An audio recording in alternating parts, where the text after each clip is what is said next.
Hello and welcome to another video. This is the second episode of the story in which the Kyuubi is sealed into Naruto's two younger sisters, driving a wedge between his family and himself for unknown reasons. See now as Naruto establishes himself by following his own path. This story is from Zodiac Aries. Make sure to support him, her. Like and subscribe to show your backing. Let's start this show.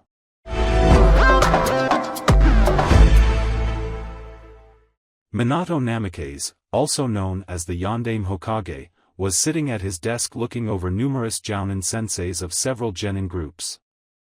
As you may know, Minato started smiling at them. We have gotten an invitation from Kyuubi for the first Chunin exams this year. Whispers broke out as the senseis talked amongst themselves.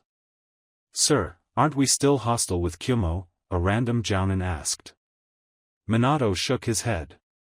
To be honest, our relationship is quite cloudy. This got a laugh out of a few people, but no, we are not hostile with them. So that is why I have accepted. Now how many of you are willing to send your teams to Kyuubi for the Chunin exams? Slowly, several Jounins suggested their groups with the head of the village nodding his head, writing them down. After a couple of minutes Minato asked, is there anyone else?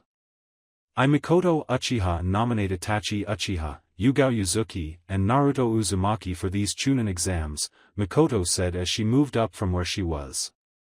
Several people started to murmur again, and no one noticed that Minato narrowed his eyes. Are you sure about this, Mikoto? Of course I am, the Uchiha matron replied. I have faith in my team just like all the other Jounin has in their team. But they are just rookies, not even a year into their genin days. That is true. However, you forget that my team has already successfully done 8 C rank missions. Can any other genin team here boast that in their first year? Many of the Jounin in the room could feel the tension rising between their leader and Mikoto. Some were confused as to why he wouldn't let this one team go to a Chunin exam. It's not like they would get past the first round, right? I'll let them go, Minato said slowly. Mikoto smiled, but it was quickly replaced by a frown by his next words, only if someone would second the notion. Does anyone want to do that? None of the Jounin spoke up. Sure, they thought it would be a joke if the rookies went into the exams, but they did not want yet another competitor in it as well. This caused the Hokage to smile. Well, it looks like I'll second the notion, an elderly voice interrupted the meeting. Looking towards the door, everyone saw Sarutobi Hiruzen with a pipe in hand. Hokage-sama, several Jounins, even the present Hokage, greeted. The old man smiled but shook his head. How many times do I have to tell you, I'm just a regular ninja now that hands out missions, Sarutobi smiled. He then turned to his successor. As I was saying, I second the notion of Squad 9 going to the Chunin exams in Kyuubi. But Sarutobi-sama, Minato tried to reason, but was cut off with the older Hokage putting his hand up. Minato-kun, I hope you would trust my judgment in sending that team out. If anything, it shows good faith in our up-and-coming ninja. Wouldn't you agree? He smiled at the blonde. After a few seconds Minato sighed and nodded his head. Fine, I'll allow Team 9 to go. Thank you, smiled Mikoto. Now if you don't mind, I'll be getting the consent papers. Looking at the former Hokage, she smiled at him. Would you like to come and tell my team the news? I would love to, Sarutobi replied. The two walked out of the room. The rest of you are dismissed to tell your teams as well, Minato said with a smile. The rest of the group bowed, before leaving as well. It was quiet for a moment before he spoke again. I want you guys out of the room as well. I need some time to myself. Putting down a simple genjutsu to make them invisible, for ANBU, the special group of ninja that only listened to the Kage of the village, left the room too. He waited to make sure no one else was there before Minato put his hand on the desk, where a hidden seal was. The room glowed a bright blue before stopping. No sound was coming into the room, even though the window was open. Closing the blinds, Minato took a deep breath before doing something no one would have expected. He grabbed some random object from his desk and threw it against the wall of the room, letting out a furious scream. Sitting down, he allowed himself to calm down and look at the situation carefully. Before long all he could do is frown. Damn, if this keeps going on, the Toad Sage's second prophecy will come true. I will not allow that to happen. Naruto must lose at these Chunin exams. At Tsunade's home minutes later, it had been about 3 months since the whole mission with Yuki. He had kept his promise to Yuki and sent a letter once a week. Since then Team 9 had done only C-rank missions since then. They all varied in difficulty. Some had them guarding yet another person, another had them gathering data and trading it with another team from another country, and others had them taking stuff from other people. It was also during this time that Naruto and Itachi had experienced their first kill. They were guarding a caravan of merchants traveling through Fire Country to the border of Wind Country. As they approached the desert, several bandits appeared to steal from the caravan. While the members of the caravan could fight, Naruto's group was forced to as well. Both Naruto and Itachi had managed their first kill that day. None would talk for 2 days and they were trembling like mad. It was on the 3rd day that Naruto got up and punched Itachi across the face, causing them to have a scuffle. In the end, a tired and beaten pair of shinobi were talking to each other about the experience, vowing to never enjoy killing. But today, it was Naruto's team's day off. "Shizunini, when will you get a boyfriend?" asked a very bored Naruto. He was eating some instant ramen as he watched his surrogate sister lounge around the house. Be quiet, an older girl, looking around the age of 17, stuttered. She was sitting down across from him. She was wearing a dark purple kimono with a fishnet shirt underneath. Around her waist was a large red obi tying it. "I just haven't found time to get one." Shizun replied. "That's what you said a month ago. You haven't gone on a mission in 2 weeks and Tsunadeken hasn't given you any work. You should go on a date or something. Naruto-kun, you're 7, I don't think you should be giving out dating advice. I have about 1/3 of the village willing to be my girlfriend, I think I can give advice. Plus, Ero Sensei gives me great tips. Although I don't know what he means by sharpening my kunai a lot, or putting my sword into a girl's sheath. I mean, I don't even have a sword, and my kunais are sharp." "Huh? Shizunini, why are you blushing?" the blonde asked as he looked at the teen. Her face was beet red while he spoke, for unlike him Shizun understood what he was saying. "Seriously Shizunini, are you sick or something?" "I'm not sick Naruto-kun," the girl stuttered, shocked at the fact that her little brother was taught something like that. Just don't repeat those words again, for a long time. Especially in front of girls." "Okay, but are you sure?" "You're still quiet red," the blonde said worriedly to the girl. Shizun nodded again. "So as I was saying, you need a boyfriend. Even if it is Kakashibaka. I don't like him like that." Shizun shouted. "He's a pervert and weird." "Really? I don't like him like that, really." "Then you probably like someone else. Maybe Asumanii?" Shizun shook her head. Genmasan? Another no. Geizan? Hell no. Shizun shouted, causing Naruto to flinch. "He's even weirder than Kakashi." "I agree." Naruto then thought for a moment before opening his mouth again. "Then who do you like?" I can't say," she said slowly. "Why?" "Because there is an age difference between us, more than 5 years." Shizun was blushing, the thought of talking about this to Naruto. "Is he older? Younger?" If he was younger that make you a pedophile, a voice finished for him. "Yeah, pedophile. Thanks Ero Sensei." Naruto thanked the old man behind him, without looking back. "No problem brat," Jiraiya smiled as he ruffled the blonde's hair and sat next to him. "But is this true Shizuneken? You like someone younger than you?" Shizun was blushing hard again. 3. Shizun couldn't complete her sentence. It's okay. We won't tell anyone, right Naruto? Jiraiya asked the little boy. Right. We wouldn't do anything to hurt Shizunini after all. Naruto gave her a smile and a thumbs up. Jiraiya mimicked him. The blonde then turned to the white-haired man. So Ero-sensei, what are you doing here? What, I can't just visit my favorite godson? Well, when you come by the house it usually means you're here to sneak a peek at. Naruto was stopped from talking when Jiraiya's hand clamped down his mouth.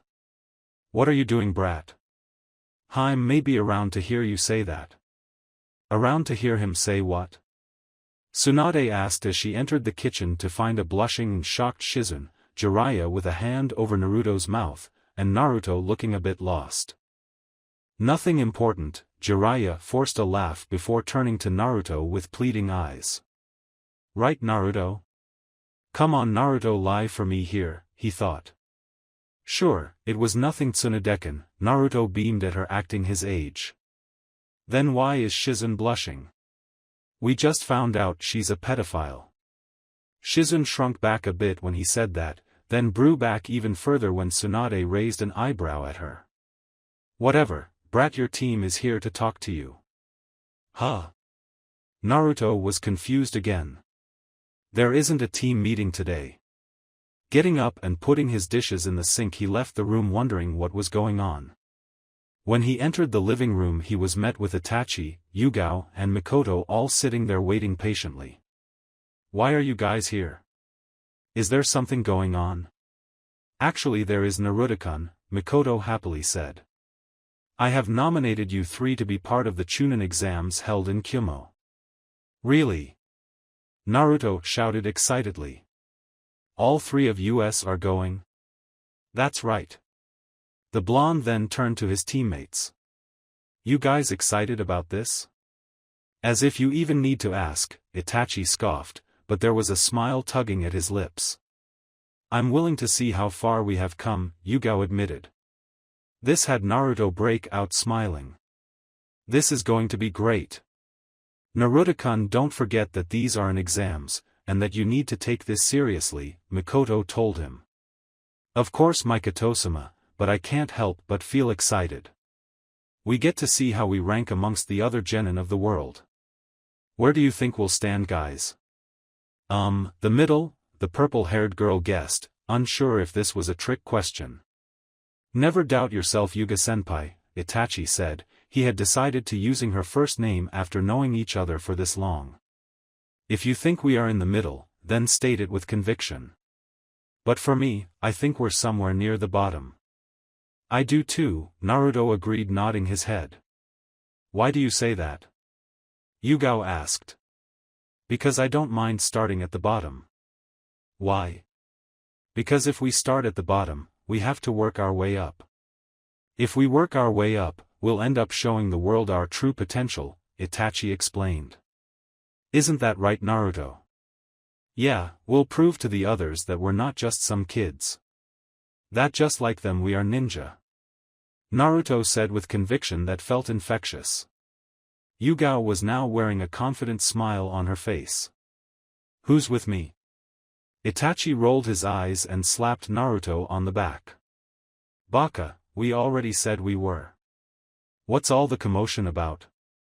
Jiraiya asked as he, Tsunade and Shizun appeared from the kitchen. Naruto turned to them and smiled brightly. We're heading off to the Chunin exams in Kyuubi. The Chunin exams already? Shizun gasped. You guys are so young. I remembered I tried the Chunin exams when I was 12 and became one when I was 13. You guys are advancing faster than I did. Are you sure you guys are ready for this? You should have more faith in us, Shizunini. We'll make it through and become Chunin, Tebeo. A silent moment passed before anyone could respond. The first to recover was Naruto. Not again. Man, I hate it when I slip back into doing that. Itachi was chuckling behind him, the girls were giggling, while Jiraiya was outright laughing at him. Don't worry, kid, some people just never get over that, he said. But you be careful, okay? The Chunin exams are serious stuff. I know, that's why I'm excited. Good, we'll be leaving in 2 days with the rest of the Konoha contingent, Mikoto told him. She then presented him with papers. Fill these out and give them to me tomorrow, after that just rest for the next 2 days. Hi, Mikoto-sama. Naruto nodded. The rest of Team 9 bid their farewells and left, leaving Naruto to do the paperwork. Tsunade went back into the kitchen and Jiraiya left to talk to Sarutobi, leaving Shizune once again to talk to Naruto. It was quiet as Naruto did the paperwork, but since he felt the need to talk to the older teen, so, is the boy you like someone we know? Naruto. Shizune shouted. A week later the group had left Konoha, were closing in on their destination. With non-stop running they had made it there within the week. Since most of the genin hadn't gone that far from Konoha, this was a sight to behold, but the thing that made it even more spectacular was the scenery. They were so high up in the mountains that they were literally in the clouds. For some odd reason though, Naruto felt at home when he arrived, which worried him. This place looks beautiful, Naruto was snapped out of his thoughts as Yugao mentioned that next to him. We're so high up and mountains look so nice.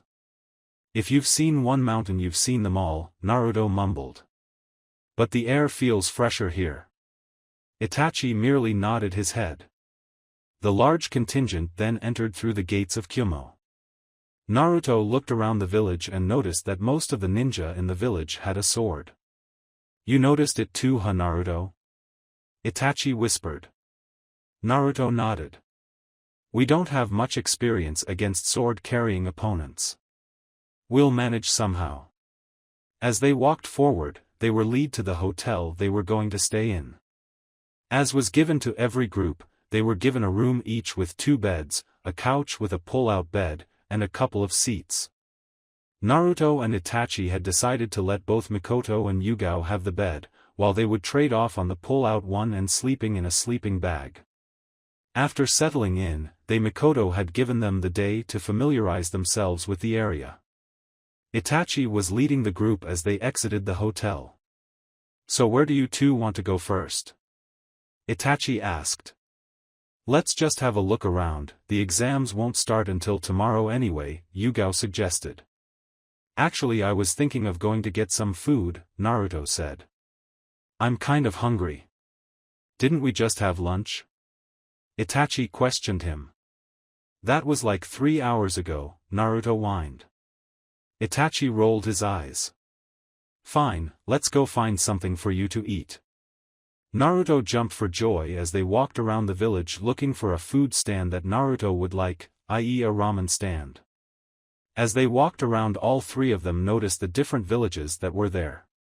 Minor villages such as Aim, Rain, who must have traveled a long way to get there, as well as the Onsen village, and Kusa.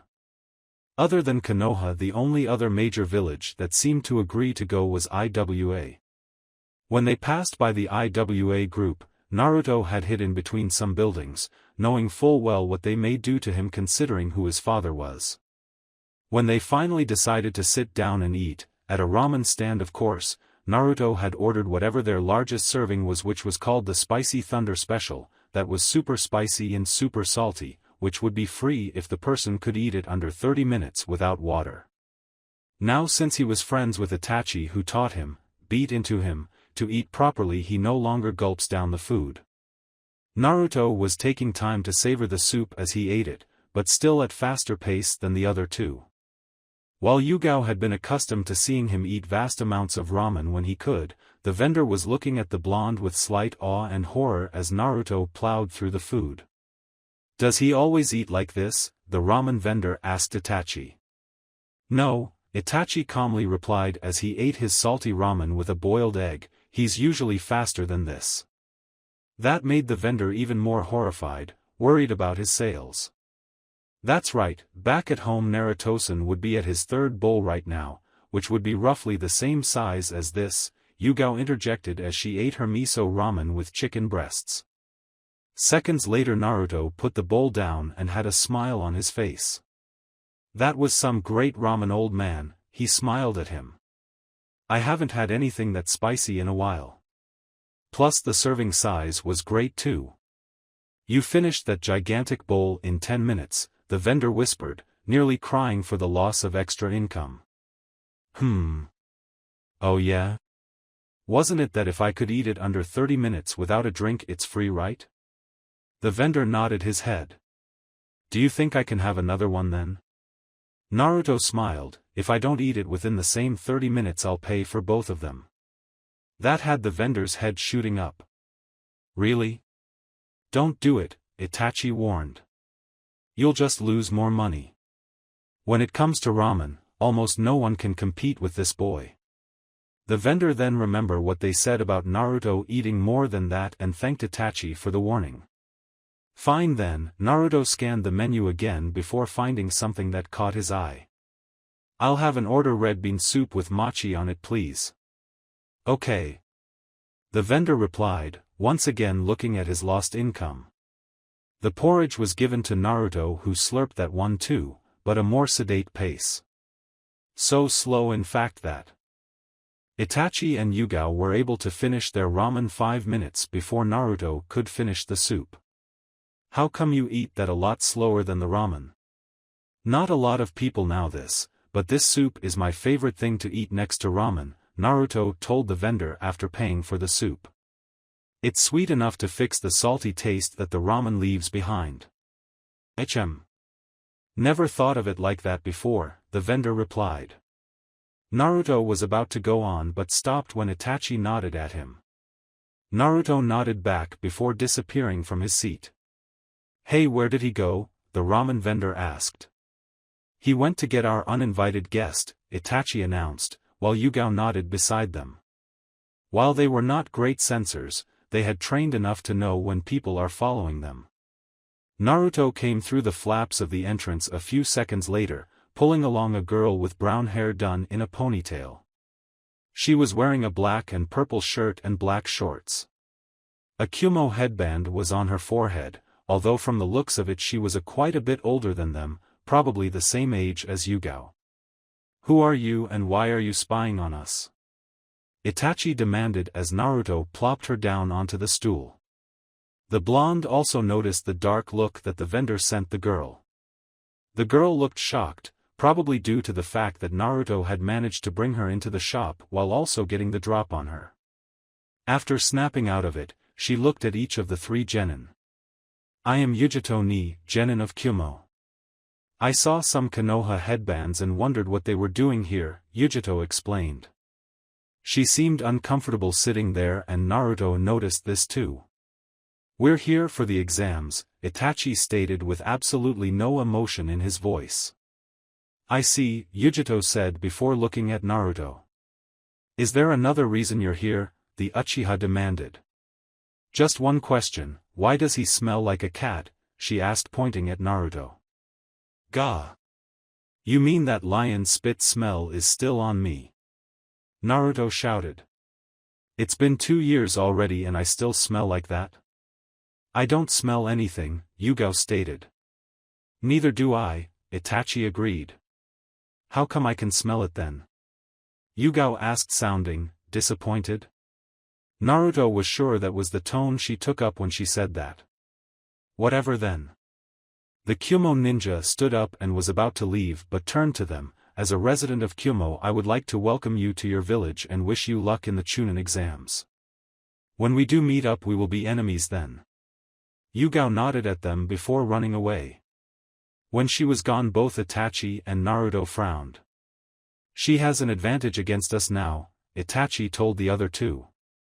Yeah, if she can smell me out she'll be able to find us, and if we fight we won't be able to expect an ambush, Naruto continued.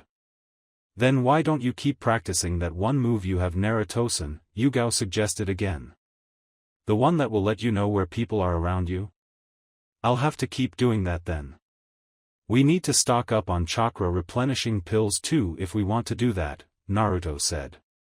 That move will take out a lot of chakra from me.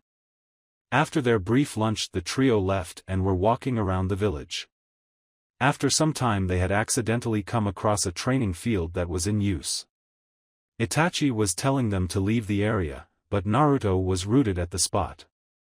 He was watching the two sparring with an excited smile on his face. The two fighting were two buff men. They were both dark-skinned and had platinum blonde hair, and oddly enough both had small beards too. The only way to actually tell them apart other than the clothing they had was one had sunglasses and was rapping extremely bad. Naruto was ignoring that though. All he saw, or what he didn't see, was the other man, who was covered in lightning who had kept disappearing before his eyes, just like his dad did when he used the Hiraishin no Jutsu, Flying Thunder God technique. Before Itachi could stop him Naruto ran out onto the field as the two stopped fighting. That was so cool! Naruto shouted as he ran onto the field. The two men tensed but calmed down, just a little, when they saw the boy running onto the field who was followed by two other people. This field is reserved for us only. How did you get here? The man without the glasses asked. We were wandering around and accidentally made our way here, Itachi explained. I'm also sorry for the actions for my friend, we did not mean to interrupt your training. It's okay little girl boy. Meeting with kids is such a great joy, the man with the sunglasses rapped. Will you not rap right now? The other man grunted. Don't be such a downer bro. Rapping like this is the way to go. B continued on horrible rapping. Whoa. You rhyme really well, do you mind if I go for a spell? Naruto asked in the same way. The blonde and B laughed in amusement while the other man and Itachi face-palmed. Since Yugao was on her own, she noticed the odd similarities between the two groups which frightened her a bit. Sorry for my brother's horrible rapping, the other man apologized. My name is A, and that is my idiot brother Killer B. Itachi, the idiot talking to your brother is Naruto, while the female next to me is Yugao. Itachi introduced his team without giving their last names. I take it you three are here for the Chunin exams, seeing as you are from Konoha. Itachi nodded. The two males then looked back towards their counterparts who were rapping, or trying to. Hey Itachi, listen here. Naruto started with a small sentence. A, our rhyme are likes worms in you ear. Killer B continued. I mean we're pretty cool. And we do go to some rhyme school. What do you think bro? Our rhyming is one hell of a show. Both Itachi and they had twitching eyes at the sheer stupidity the two had presented. Oh Kami, this is going to be hell, both A and Itachi said at the same time. You're not half bad kid, not with all the rhymes you just did, B complimented Naruto. Thanks, but rapping is not my thing. I came here to ask your bro how he's fast as lightning, Naruto said. That made A and B freeze. What did you say? A asked. I wanted to know how you're so fast. That odd lightning move you did, the one that made you really fast. I wanted to know how you did it.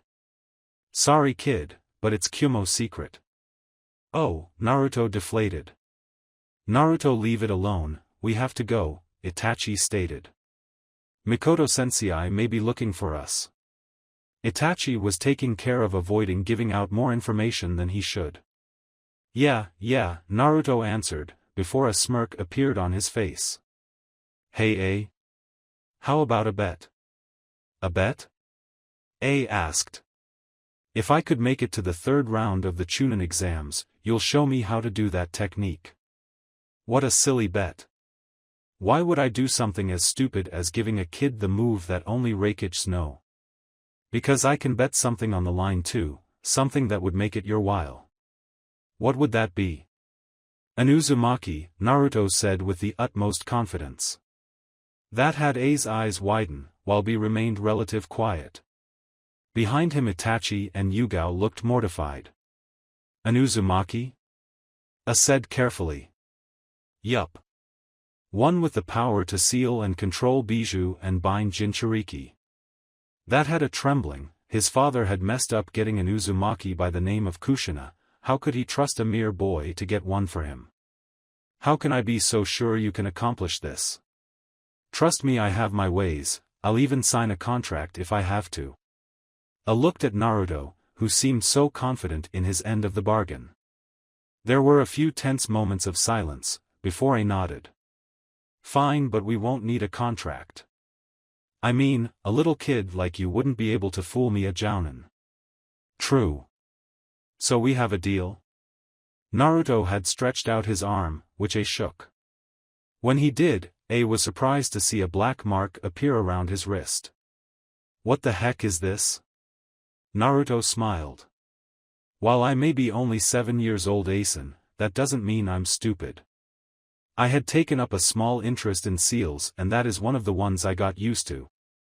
It's an explosive seal, which can only be taken off by me since it requires something only I have. Why did you put this on me? Just a little, what's the word again, insurance that you keep your end of the bargain. How come you don't have one? Who says I don't? Naruto showed his wrist to A. It will detonate if I don't hold up my end of the bargain as well. A stared at him before grunting. Fine. B, let's go, we're late for an appointment. A turned around and left the clearing, leaving only Killer B and the kids. Well, that was pretty cocky of you, little dude. Your ways of tricking bro was quite crude, B smiled. But I like that about you, just be sure you don't bite off more than you can chew. B then disappeared with a puff of smoke. When they were gone, Itachi walked up to Naruto and punched him across the face. What the heck do you think you are doing? Itachi roared, which scared Yugao. He's showing more emotion than Yugao was used to seeing, but Naruto had seen this side before too. Did you know this could be considered treason? I know, but it's not like I'm putting anyone important on the line here, Naruto reasoned as he stood up. Not putting anyone on the line? I can't think of any Uzumaki that can do what you offered other than Kushina Namikaze, formerly Uzumaki. Are you saying that you are offering her to Kyuubi? Yugao was surprised at the information. She never knew Kushina Namikaze was related to Naruto in some way. I'm not saying that. Naruto roared back, punching Itachi in the process. I didn't offer her up. Then who? One of the twins? I sure as hell know that they can't do anything like that yet. Not them either. Then who? Me. Again a tense silence broke out between the group. You're offering yourself up, just to learn a stupid technique? Itachi growled. Think of it as you will, but I need to learn that move. Naruto stared at Itachi. You're playing a dangerous game here, Naruto. I know, but all I have to do is meet the requirements to win. Which is? Make it to the finals. Again another silence reigned over the group. Damn it, Naruto, you are stupid, but it seems like you need my help again, Itachi sighed. I'm not happy about your decision, but I don't want to lose a friend. No matter how stupid he is. Naruto-san, don't make any more rash decisions, Yugao reprimanded him. I too don't want to see you leave through this. That is why our team will give it our all, not just for a promotion, but for you as well, idiot, Itachi said confidently. Guys, thanks, Naruto said with a smile. Don't thank us yet, Itachi told him. The road you put us on is going to be long and hard. I know. Mikoto-sama should not catch wind of this, you hear? The other two nodded. Good, let's head back.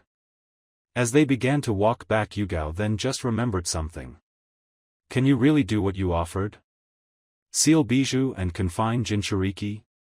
Yup. How do we know you're not lying? Because I used it once today, to catch our little guest. With A and Killer B, A went to a sealing specialist to confirm what Naruto had put on him, which was unfortunately true. Only Naruto could take it off and it would explode if he didn't honor his end of the deal. That sneaky brat.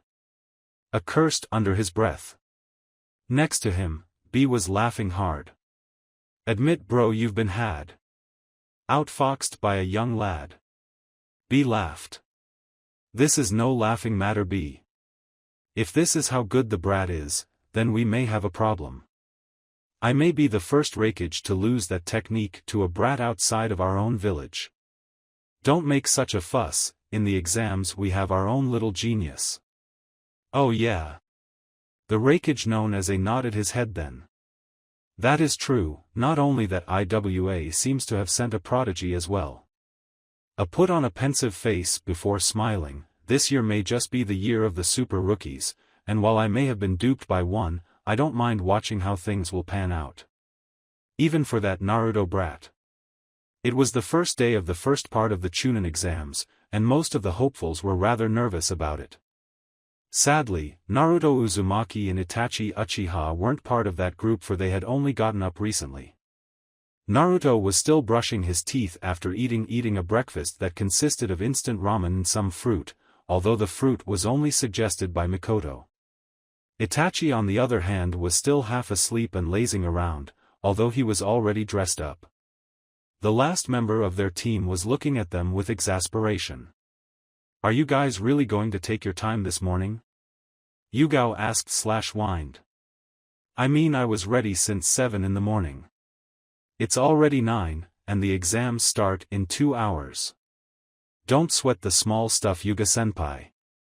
Naruto shouted from the bathroom. We'll get there in time. But you still have to take a bath.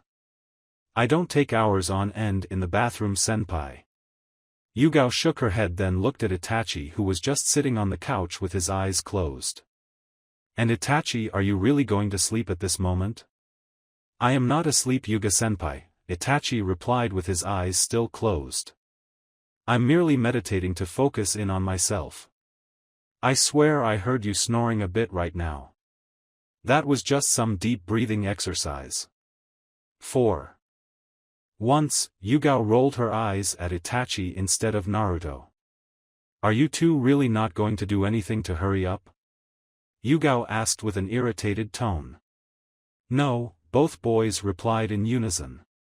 Yugao opened her mouth to speak again, but was stopped when a hand was placed on her shoulder. Looking behind her, she saw Mikoto giving her a motherly smile. Don't worry about those two, Yugaokan, Mikoto smiled at her. But Yugao tried to protest. Trust me, it is better to let those boys do what they do. She then shook her head playfully. I remember the day of their genin test, Naruto had slept over at our house. The following morning it was just like this, Naruto waking up late and Itachi just lazing about. Fugaku was so mad when he saw Itachi just doing nothing that morning. She gave a small giggle. So just rest as well, Yugaokan. If you're stressed about what you guys are going to do, nothing good will come out of it. But, okay, Yugao sighed and sat down on the bed. She copied what Itachi had done and closed her eyes to get a little more rest, since she was more than a bit tired, for she started to feel nervous since last night and got limited sleep. The purple-haired girl didn't know how long it was, but she was shaken awake by Naruto. Wah! We have half an hour to get to the testing site, Naruto told her with a smile.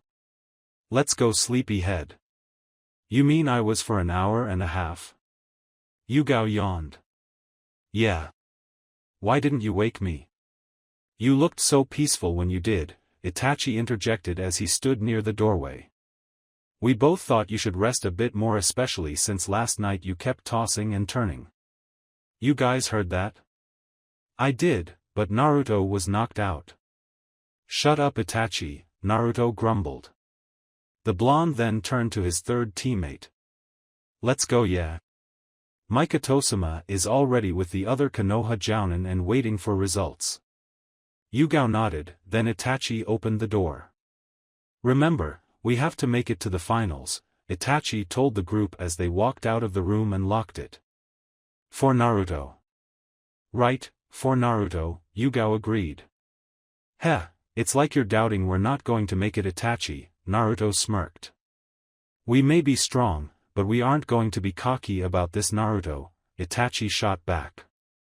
I know. But you're worrying too much. Minutes earlier within Kyumogakure's council room, so I take it you have heard about the little bet our young Hokage has made with a boy from Konoha? Kyumo's council member Han asked. This was a short balding man who wore a bright yellow male kimono and fanned himself. Yes, we have, various other council members replied. That is good then. Then I do not have to bring anyone else up to speed, Han continued. As you may know, the terms for the bet is that if the brat would make it to the finals, he would be taught how to use the Hokage's lightning armor, according to what my ANBU spies have reported to me. What if the boy doesn't make it to the finals? A random member asked. Then we will have something our third Hokage couldn't obtain. What would that be? An Uzumaki, Han said with a smirk. This caused whispers to break out amongst the council members. I know, the failed attempt back then had caused a stir, but this boy may be able to keep his promise. How do we know we could trust this brat? Yet another different council member asked. He had placed an explosive seal on both himself and Asama, Han informed them. Since we couldn't take it off the man himself, and that only the boy can, we can assume that he knows what he has put himself in. Then we should make sure the boy loses, or at least has a greater potential to lose, at every stage of the exams then. I totally agree with that council member, Han nodded. Since we are in Kyumo, we cannot outright show any sort of favoritism, however we can bend the rules enough to allow them to lose. Namely, hindering them more often than not. He then stared at all the council members at their face. So, are we in agreement to what will happen? We will try to have the team of rookies from Konoha fail? Hi. Good, now begone. We do not want any suspicion being cast on us. Han mumbled to himself. Asama is too prideful to do anything stupid as cheat, so we have to do it ourselves. When the room cleared, everything was still until a shadowy figure walked out from his hiding place. Well, this Han thinks A is a sucker, the man stated. As he stepped into the light of the room, it was revealed to be none other than a killer bee. Well then I think I should tell bro about this motherfucker. Team 9. As Team 9 made their way to the gathering hall, they had ran into other teams from Konoha, who would smile at them and wish them luck. However, they knew better than that. Itachi, Naruto, and Yugao all knew those were fake smiles and they weren't actually being wished luck. The other teams were just being nice since they too wanted to win. They must think we're stupid or something, Naruto grumbled. I swear they must think we are below them. Don't think anything of it, Naruto, Itachi said. Some of them have tested before and are annoyed at the fact that we are here, mere rookies. I agree with Itachi-san, Yugao concurred. I mean, I saw some of my own senpai there and they were glaring at me too. Well, then I guess we should show the world just how good we are, huh? Naruto said with a smirk. Itachi nodded and Yugao sighed. The trio finally reached the building they were looking for and opened the door. It was empty save for a long hallway. Looking at each other, they nodded and walked down the hallway. It would be 5 minutes of walking down the hallway when they noticed something off. I think we passed by here before, Yugao mentioned as she looked around. I mean, this mark on the wall before. Itachi nodded as well as Naruto. Of course you would notice the mark, I left it there, Itachi explained. It was during our third go-around that I noticed something seemed off. Namely at the fact that we passed by the same picture of the second Hokage twice. I noticed on the fourth go-around, Naruto mumbled. A genjutsu that affects the entire team? Pretty smart move, to weed out the weaker ninjas. Itachi put his hands into the ram seal, as did the other two. Kai, they shouted. Around them the hallway seemed to blur away. Naruto had to blink his eyes a few times to adjust to the lightning. Looking next to him he saw that Itachi and Yugao were recovering as well. Taking in the area around them, he saw that they weren't the only ones affected. Several teams from IWA, AIM and from Kyuubi itself were just standing there dazed. Let's go, Itachi said, catching Naruto's attention. We spent 5 minutes here, and 15 minutes to walk all the way to this building from our hotel. We only have 10 minutes before they close the doors on us." Naruto nodded his head and they finished walking down the hallway, where they came to a large set of double doors. "Through here is the first step to greatness," the blonde said with a smile. "You guys ready?" As if you had to ask, Itachi smirked. "Let us go, Naruto-san," Yugao smiled. Naruto nodded and pushed open the door and they entered the room. As they all eyes fell onto them, Naruto could feel the killing intent of some of the other people aimed at them, as well as the rest of his group, but Naruto and Itachi were able to shrug it off. Yugao struggled a bit, but was able to overcome the feeling as well. They went to the far wall, near a bunch of desks and leaned against it. While they walked over there, they heard some interesting conversations. "More kids," a boy asked another one as they passed by some Kyuubi ninjas. "That's the third group with brats in it." "I know what you mean. I still can't believe our Raikage let kids into this battle. Not to mention that thing is here to compete too," Naruto heard the other boy whisper back, sending a glare at the opposite end of the room. Following his gaze, his eyes landed on none other than Yujito Ni, who had her eyes closed. Next to her were two boys, who seemed to be in the same age group as Naruto and Itachi. One had dark skin, just like A and Killer B. He had messy platinum blonde hair, with a small patch covering his left eye. He was wearing a black shirt and black pants with white wrist guards, his headband was nowhere to be seen. The other boy had bright blonde hair, not as bright as Naruto's but still pretty bright. His headband was around his forehead, and he wore the exact same thing as the other boy. "Hey Itachi," Naruto called out to his friend. The Uchiha who had his eyes closed cracked one open and looked at his friend. Naruto motioned over to the other side of the room where Yujito and her partners were. "It seems like we're not the only kids around here after all." Itachi nodded. "Look to the corner of the room to left. You'll see yet another boy around our age," Itachi mumbled. Naruto looked to the other side of the room and towards the corner.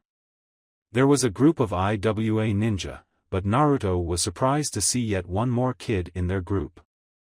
This one was blonde, just as blonde as he was. His hair was long and straight like a girl's, with a bang covering his left eye as well. He had on a green shirt with a fishnet shirt under it.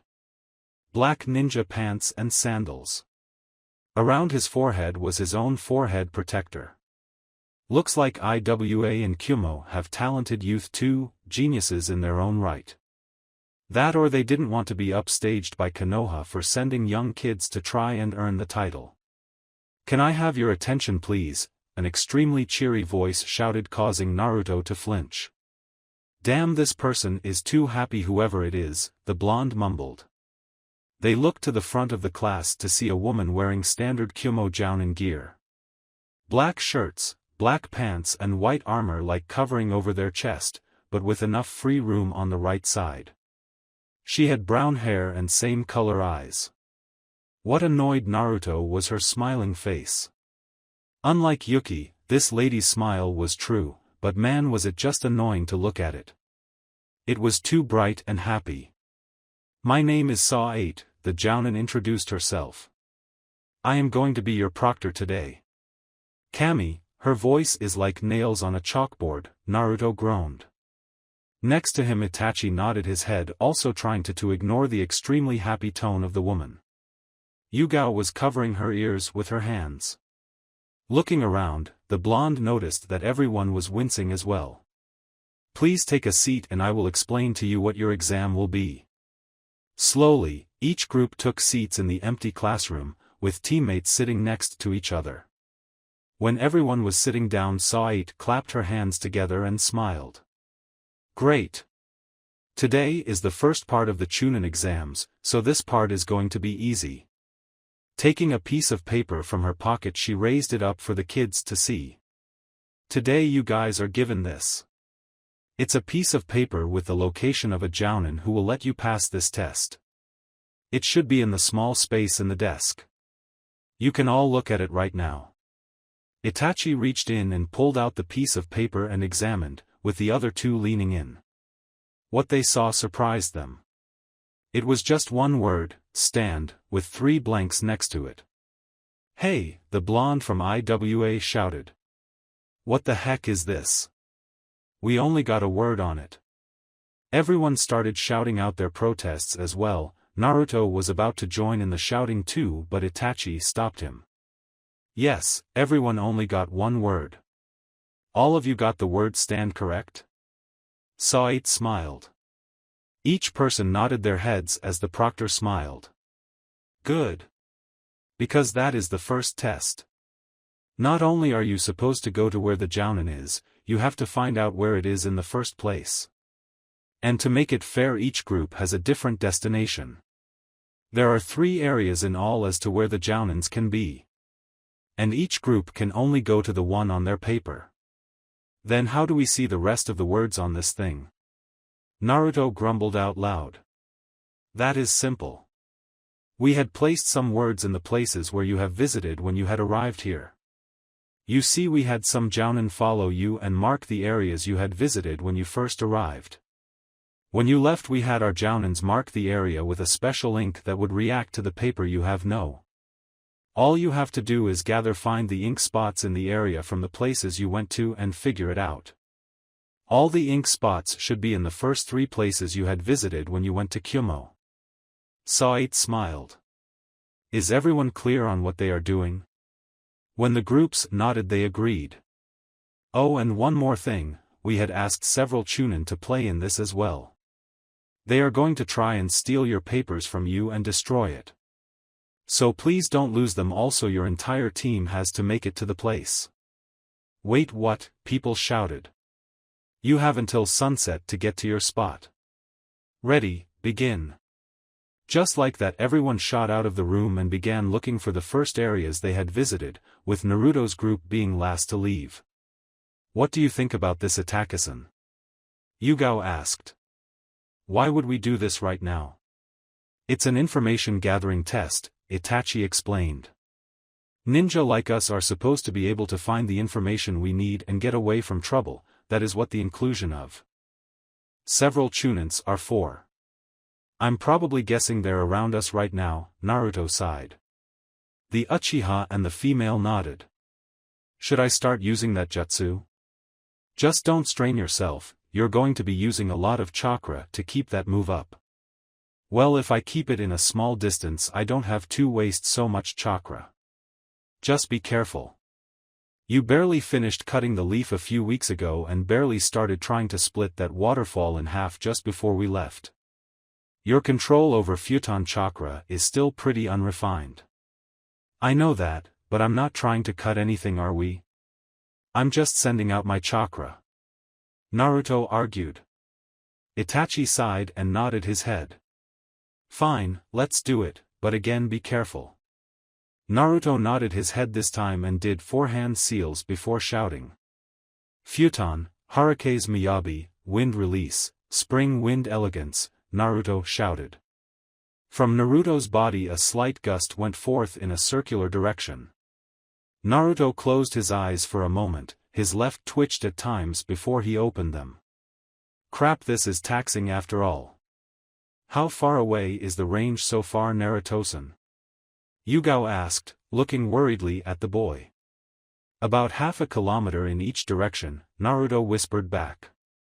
"I felt a leaf falling through the dome of wind a few seconds ago. Feels weird that I'm doing this now. I could actually start to feel the drain." He then turned to Itachi. "Did you bring all the chakra replenishing pills?" Itachi nodded. "Good, I may need all of them by the end of the day." They then jumped off into towards the first place they visited since coming to Kyuubi, the ramen stand. "Konoha current time, so the exams have begun?" Minato asked. He was sitting on a sofa at home, with Yuri, the blonde baby, in his arms. "Hi Hokage-sama," the bird Anbu replied. "I see. Did you tell the other Jounins about what you are supposed to do?" "Hi, I have told them to tell their groups to try and take out Team 9 as quickly as possible. Very well, you are dismissed. The ANBU member nodded his head and left the room using Shunshin. Honey, who was that? Kushina asked as she entered the room with Tsubaki, the red-haired daughter, in her arms. Nothing much, Kushina-chan, don't worry about it. We were just talking about the Chunin exams. Kushina nodded, then sat next to her husband on the sofa. Isn't Mikoto's group going there as well? Minato stiffened and nodded. That's the one with the Uzumaki boy, right? I think his name was Naruto. Yes, they are there as well. Kushina smiled. Well, I hope they make it far. It has been far too long since we've seen an Uzumaki in action other than myself. Kushina stopped talking before a frown came to her face. Although I have to wonder, why is there another Uzumaki in Konoha other than myself and our family? Also, she stopped and looked at Minato. Why does he look so much like you? I don't know either, Minato lied through his teeth. I mean, with the destruction of Uzushiogakure and the massive dispersion of your people, they may have come across some of my family in other places as well. Naruto may have come to Konoha looking for family to relate to, like you, and if by any chance me. Kushina looked at him and slowly nodded her head. I guess you are right. The two stayed quiet for a while until Kushina suggested something again. Why don't we adopt him? What? Minato stuttered. Why don't we adopt him? I mean, it would give him a chance to be closer to us, and it could give me a chance to teach him some of the Uzumaki clan techniques. I don't think that's such a good idea. Why? I mean, he's already living with Tsunadesima and he seems to be happy. He lives with Tsunadesima? Kushina asked in surprise. I didn't know that. You didn't? No. But I guess it would make sense though. The Senjus and the Uzumakis were close to each other, distantly related of course. Why did he go live with them and not us instead? I mean, his parents may have told him to find some Uzumakis to live with, right? Can we talk about something else? Minato tried to steer the conversation away and Kushina noticed it. She noticed that he was willing to stop talking about this specific topic. Why don't you want to talk about this, Minato? The red-haired woman asked. This involves someone in my clan, so I should be concerned, and as my husband you should be concerned with it as well. You see. Minato tried to come up with a convincing lie. He knew he wasn't able to continuously lie to his wife's face, he knew she would catch him in the act. Hokage-sama, a voice interrupted, which let him let out a sigh of relief, which Kushina caught. Both turned to the door and saw a man in complete ANBU gear, black pants, gray chest armor over a sleeveless black shirt, and a katana on their back. On his hip was a weapons holster and a white mask with a broken left side. What set this person apart was his hair, which was gray and gravity-defying. His left eye was covered with a part of his forehead protector and the whole bottom of his face was covered by a black cloth mask. Ah, Kakashi, Minato smiled at the welcomed interruption. How many times have I told you to call me Minato? Ha ha ha, sorry about that, Kakashi. I smiled and scratched the back of his head. What are you doing here, Kakashi? Kushina asked with a smile, although it had a threatening tone. Why did you come at the point where I was asking my husband something important? Oh, Kushina-sama. I'm sorry for bothering, but I'm here on to ask Minato-sensei about something. The Cyclops then turned to his former teacher. What is it that you need, Kakashi? Minato smiled. I was just wondering, who will you take to Kyuubi when our genin make it to the third round? Oh, about that, do you mind if we discuss this back at the tower? Minato placed Yuri in the crib nearby them and gave Kushina a kiss on the cheek. I'll see you later, Kushina. He then looked at Kakashi. Let's go. When they left, Kushina furrowed her brows before looking at the girl in her arms. Should we go talk to Tsunade? Kushina asked the mini version in her arms. Tsubaki made some gurgling noise and Kushina smiled. Okay, let's go. Let's get the crib and put you along with Yuri and talk to her. Team 9 Naruto, Itachi and Yugao had all went back to the ramen stand and began to look for what they needed. Naruto and the rest of them scanned the entire stall with a piece of paper. They were surprised when they found some ink blot on Naruto's seat. The word "the" appeared on the first blank spot on the piece of paper. Well, that's just freaking great, Naruto groaned. That doesn't help us in any way whatsoever. At least we found one part, and that was only within the first hour, Itachi answered. Yugao nodded her head and then turned to Naruto. How are you doing, Naruto? She asked. Are you still holding up? Yeah, it's just hard to sort through who all these people are. I can only make out shapes, Naruto replied. Although, it seems like our guests know where we are. 2 people just entered my field and will be on us within the next few minutes. Damn, Itachi cursed. I thought we'd have more time. Should we fight them or run? We should run, Naruto replied. I agree, Yugao stated. Do you still have the paper, Naruto? Itachi asked as he looked at them. The blonde nodded. Good, let's meet up back at the designated meeting spot for us. Yugao and Itachi ran out of the room and jumped from roof to roof, leaving Naruto alone as he came out of the room. Naruto's eyes locked onto the 2 people who dropped in on them. They were in civilian clothes, but had forehead protectors on them. Seems like the other 2 left the blonde boy alone, one of the Chunin smirked. Yeah, that's right, well, it makes it easier for us, the other one shot back. Oh? Naruto asked. I didn't know you guys took this seriously enough to take care of a kid like me alone. Of course we are taking you seriously. We are getting paid a C-class mission rate for this after all. Oh? A C-class mission? How many of those have you done yet? 3? 4? Shut up, brat. Our group has done 7. Sadly, our 3rd member is sick right now, so he can't help us. Oh, my 7 C rank missions. Naruto gasped in mock shock. Want to know how many C rank missions I've done? I've done 8. That doesn't mean anything, one of the Kyuubi ninjas replied. You can't how good a ninja is by how many missions they have done. This caused Naruto to smirk. I could guess what kind of ninjas you are. Crappy ones. What do you mean? You can't even tell when a clone is standing in front of you instead of the real thing. Naruto then poofed in a cloud of smoke. What? Both men shouted in unison. He was a clone all the time. Why didn't you notice? Why didn't I notice? Why didn't you notice? The 2 started to argue as they went away. From out of a dark alley Naruto walked out. Stupid idiots, the blonde sighed.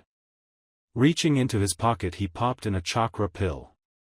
Damn, Hokage Bunshin and Harake's Miyabi drain me like hell. Now to meet up at the training field we met A and Killer B at. A few minutes later Naruto appeared next to Itachi, who was frowning. Yugao was frowning too. So no luck? Naruto asked. No, Naruto answered. Those Chunins weren't all that smart either. Couldn't even tell a clone from the real thing. So you lost them? Yugao asked. The blonde nodded. Good, because we couldn't find the clue in this area. Are you sure? Yeah, we checked it everywhere. Itachi then closed his eyes before speaking again.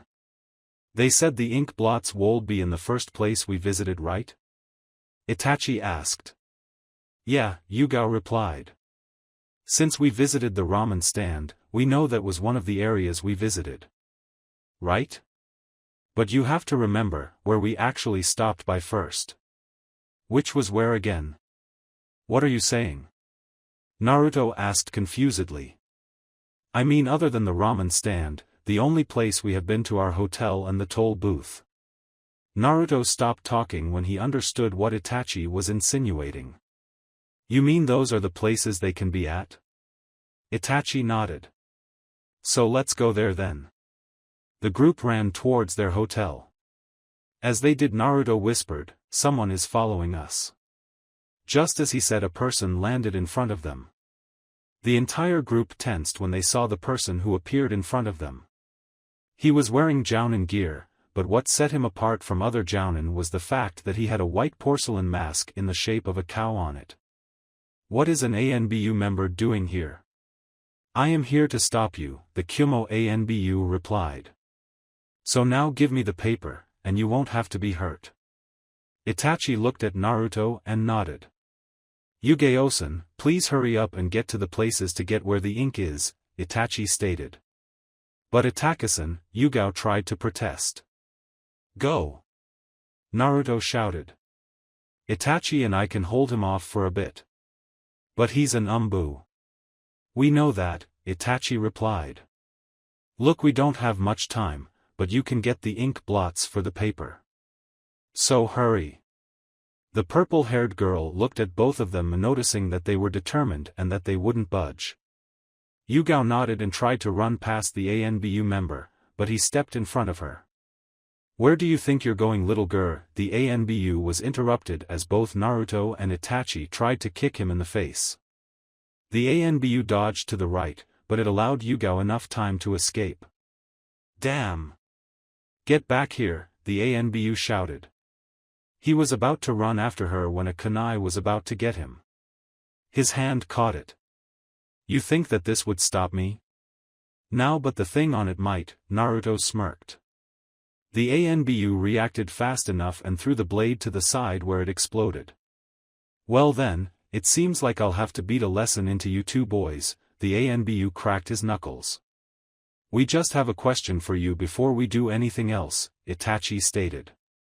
"And what is it?" "Why are you, an ANBU, participating in something like?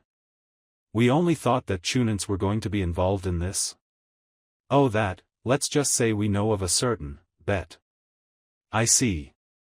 Itachi cracked his neck this time.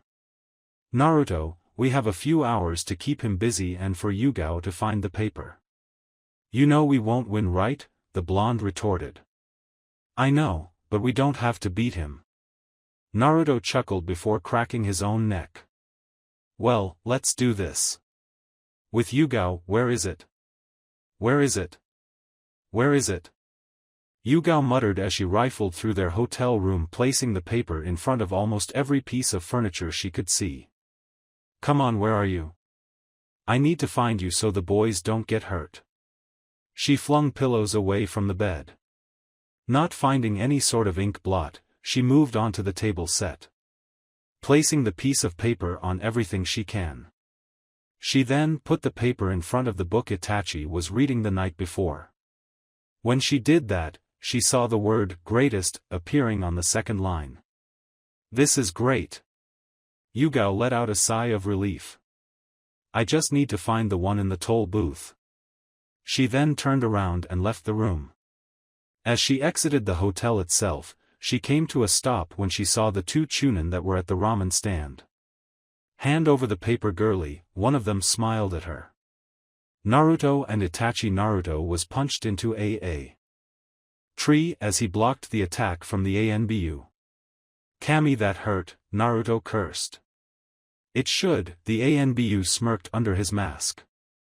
"You are nothing compared to me." Naruto coughed before standing up again. "I know you're holding back, but that punch was like a freaking love tap from my bachan."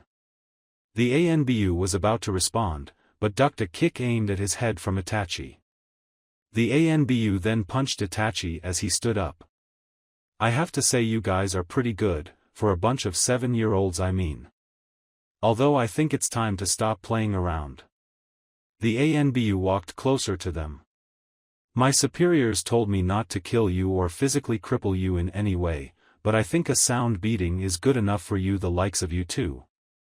You should really stop underestimating us," Itachi replied. "Why should I take you as seriously as I take all my other missions? You guys are only 7-year-old genin after all." "That's right, but you forget, we're good enough to be in the Chunin exams," Naruto said as he stood up and prepared for another attack. "That doesn't mean anything."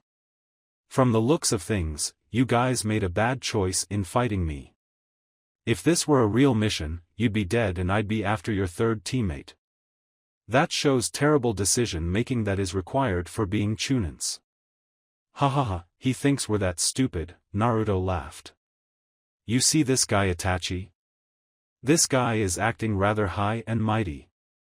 Are all Kyuubi ninja like this? I don't know Naruto, but Kyuubi Anbu-san, Itachi replied as he looked at the Anbu. You have already failed your mission. What do you mean? All I have to do is disqualify you for me to complete it, and here you are.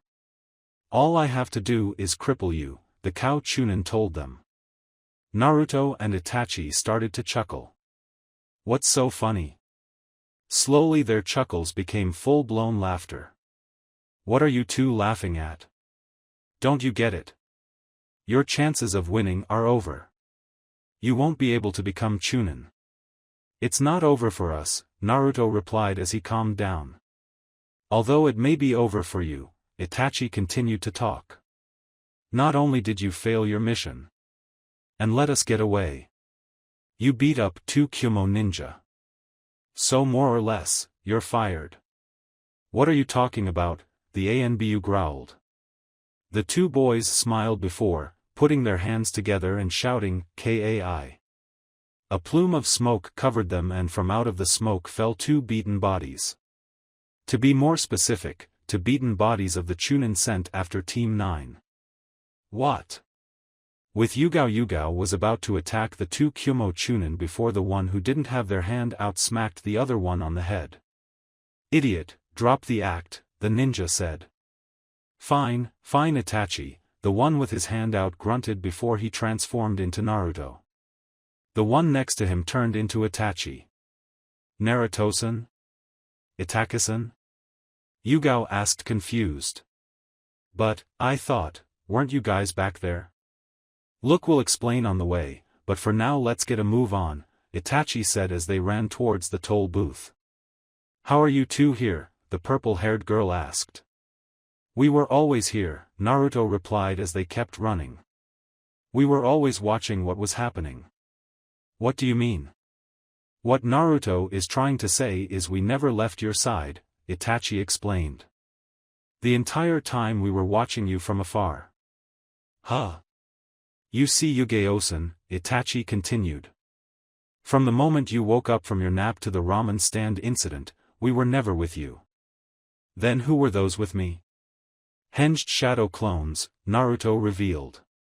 They got to the toll booth at the moment and hurriedly looked for the ink blot somewhere there. The Kyuubi ninjas did nothing to stop them. It only took a moment, for they found it when the paper had passed over a copy of Yugao's identifications. The word ramen appeared on it. Oh, you have to be kidding me. The greatest ramen stand. We went there at the very beginning. Itachi groaned in annoyance while Yugao was still confused. Wait, tell me what happened. I'm still confused, the purple-haired girl stated. They had then ran towards the ramen stand they were at in the very beginning. Look, I'll tell you the extremely short version. You fell asleep, Naruto and I made a plan. Naruto made clones that looked like us. You went to the exam place with clones while we tailed you. Are you with me so far? Itachi asked. Yugao nodded to respond. While we were tailing you, we saw a pair of Chunins following you. We knocked them out. Henged them and put a genjutsu on them while they were still asleep. We made them think they were us. So during the ramen stand incident, we switched off the clones with the henged people. So to be perfectly honest, we were never with you, and were hiding in the shadows. You guys didn't tell me this plan. Why? Yugao asked hurt. For it to work, we had to make you believe that we were still there, Naruto told her. I really didn't want to do this, but it was just an extra precaution to make sure we didn't mess up. But you guys could have told me something at least. Look, Itachi said as he put his hand on the girl's shoulder. Yugao-san, we are a team here. What Naruto and I did was not a good thing to do in a team. However, We knew it would have led to a failure if we did tell you. If it makes you feel any better, I'll let you beat up Naruto after the test today. Yeah, wait what? Naruto asked surprised. Yugao was silent, and both boys knew she was mad at them. Before they could speak, the girl beat them to it. Fine, I agree with what you are saying. But next time, you will include me in all your plans, got it, Yugao told them. Or else I'll tell Mikoto-sensei your little secret. What secret? Both boys asked in worry. I'll tell her that Itachi-san has a crush on Hyuga from our village and that Naruto-san was the one who replaced the sugar with salt when she tried to drink tea, the purple-haired girl threatened. Both boys stopped in their tracks, eyes wide, as they looked at her. You wouldn't dare. I would. So do we have an agreement, boys?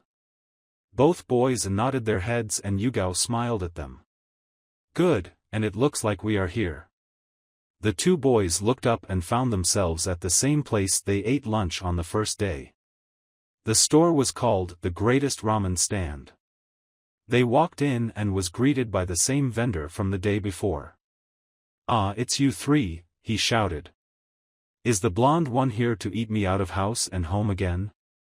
They didn't respond, save for Itachi showing him the piece of paper. The vendor looked at it for a moment before smiling. Ha ha ha. I didn't think you three would end up at my store for the first part of the exams. From under the counter the vendor produced a forehead protector and placed it on his forehead. How come you sell ramen even though you are a ninja? Naruto asked. Not that I mind really since, well, I love ramen. I'm just curious. A second job is fun and all, plus I just love to make ramen, the vendor/jounin replied. But this is not about me but you. The ramen vending ninja smiled at them, congratulations. You have passed the first part of the Chunin exams. The trio smiled. Alright. Naruto jumped up into the air. Thank goodness, Yugao sighed. Heh, Itachi smirked. The trio turned to the ramen vendor and bowed. Thank you. You're welcome kids, he told them. Now in 2 days go back to where the first exams was explained for the second test. The man produced a trio of wristbands and gave it to them. Wear these when you do, it will show them that you have passed the first exam, and don't worry no one can steal them. Since when you put them on, an array of seals will activate and bind them to your arms. Team 9 nodded and put them on. The wristband glowed for a few seconds before dying out. Okay, you kids can go rest. Thanks again Ramen Ninja dude. Naruto smirked. I'll be back in a few days for more food. Team 9 walked away. Good luck with the exams then kids, shouted after them. With A and Killer B, so the blonde brat's team passed huh? A laugh to himself as he looked at the roster of teams that passed. He was sort of happy that Naruto's group had made it through the first round, seeing as the council was trying their hardest to cheat him a victory. His eyes trailed down and smiled, so did Darui's and the Nibi's team. Her name is not Nibi, but Yujito, be wrapped. Try to keep that in your mind bro. I know that. What I want to know is how 2 Genin boys managed to knock out 2 Chunins twice their age. Well you see when I asked the Chunin on what went down, they were making a frown yo. B started to do a jig and it irritated A bit. One was like, we were ready to spring the attack. Then the other said, but those 2 boys snuck up on our backs. They got hit on the back of their neck, and it must have been painful as heck. When they came to, they were beaten up by the ANBU. At the hospital they told me that they couldn't remember anything before it went black and that their memories were all out of whack. I see. A swiveled his chair to look out into the village he controlled. So they said they were overpowered by both of them and that a genjutsu was placed on them. Right bro. Just how strong are those 2 boys to be able to do that? A murmured. So the brat made it to the second stage, Tsunade said with a smirk. Next to her Shizun was frowning and Jiraiya was laughing his ass off. Of course he did. He was trained by me after all, the toad sage boasted. Tsunade then whacked him on the back of his head. You barely train him. Most of the time he's training on his own or with Itachi. Refining his own skills, the slug princess told him. Heck, most of the time you are with him is tell him to focus his chakra and to eat right. Hey! I'm just preparing him to start training in the ways of being a sage. You want to take him as an apprentice? Shizun asked surprised. Yeah, I want to teach him my ways. Although, I'll probably wait until he's at least a jounin to start doing so. You better wait. Give him more time to grow up at least, Tsunade scolded him. She then looked over at the clock. She's running late, that girl. What are you talking about, Tsunadesima? Shizun asked. Oh, I forgot to tell you too, but yesterday I had a visitor. A visitor, you say? Jiraiya quirked an eyebrow. Who would this be? Kushina. What? Both Jiraiya and Shizun shouted. She visited me yesterday, asking questions. Flashback: Tsunade was sitting in the kitchen drinking some coffee. She had taken the day off from the hospital that day and left Shizun to practice her skills. She was just resting when she heard a knock on the door. Walking to it, she opened the door. Good morning, Tsunadesima, how are you today? Kushina greeted as Tsunade opened the door. Alongside her were her two daughters in a carriage. Kushina. Tsunade gasped. What are you doing here? I came here to talk about a person. May we come in? Tsunade nodded her head and moved aside. Kushina walked in, brought the stroller as well. Do you mind if I unseal their crib? No, not at all, Tsunade answered, even though she was surprised seeing the woman there. Are you okay, Tsunadesima? The red-haired woman asked as she unrolled a scroll and unsealed a crib from it. Gently placing both baby girls into the crib next to the sofa, Kushina sat down and looked at Tsunade. Remembering that she hasn't answered yet. I'm fine, it's just that I'm surprised you're here. I mean, we rarely get to talk to each other nowadays. You're taking care of Yuri and Tsubaki there almost all the time. And you're almost always in the hospital, Kushina teased. Tsunade rolled her eyes and looked at Kushina. What are you doing here? The blonde asked. It's not every day you visit someone like me. I'm here to ask you a few questions actually. What about the boy living with you? I want to know about him, Kushina admitted. I wanted to talk to you about Naruto Uzumaki. Tsunade's eyes widened when she heard that. Why do you want to know about him? Tsunade asked, looking suspiciously at her guest. Minato and I were having a conversation and he came up.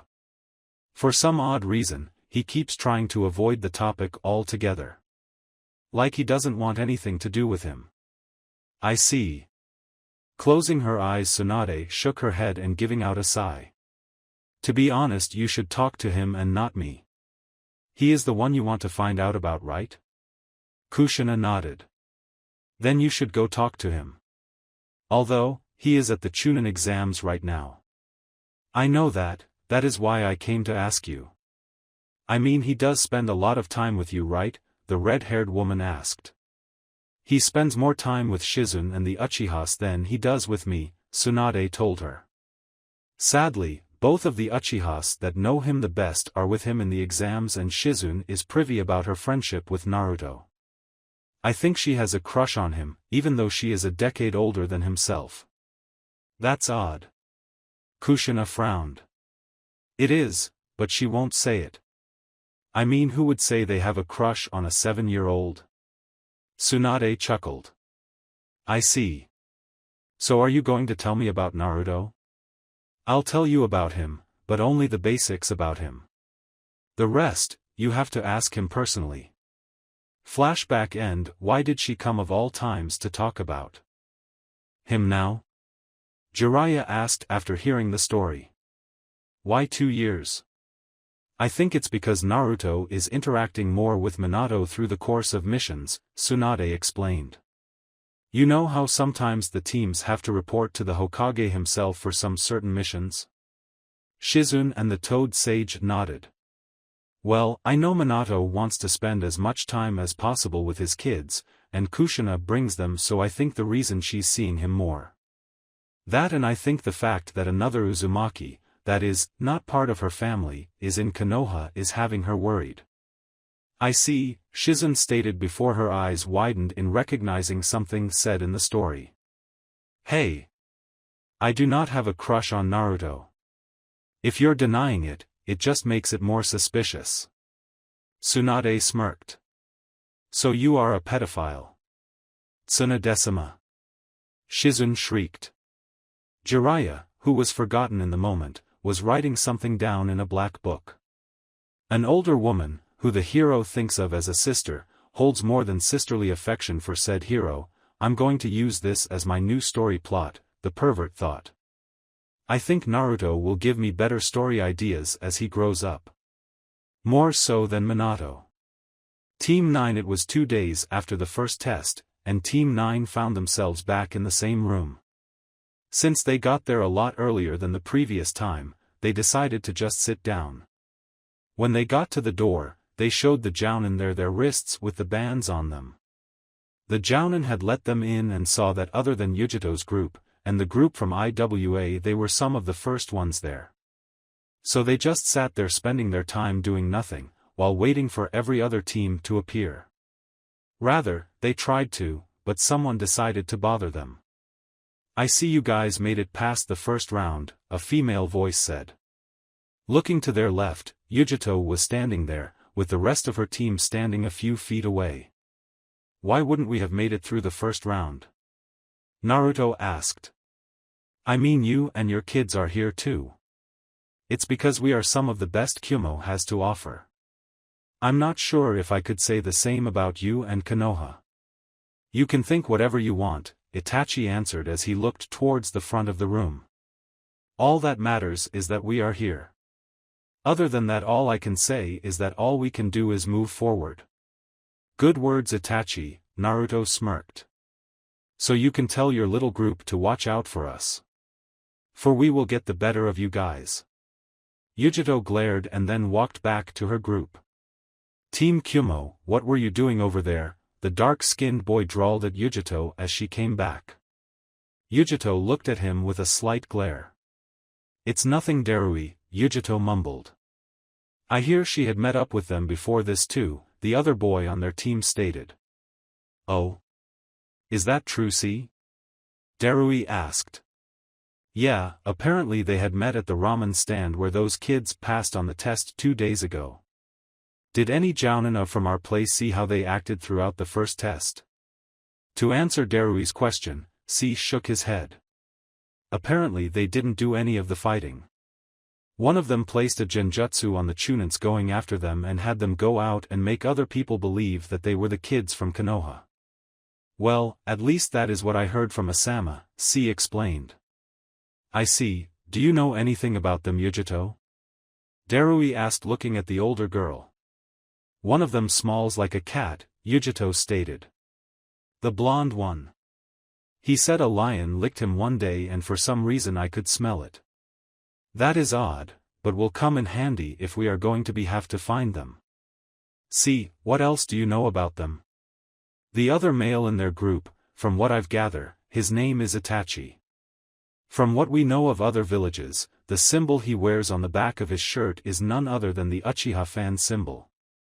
So that means we area against an Uchiha, C informed the other two. Yujito and Darui stiffened a bit. Do you know if he has the Sharingan yet? Yujito asked.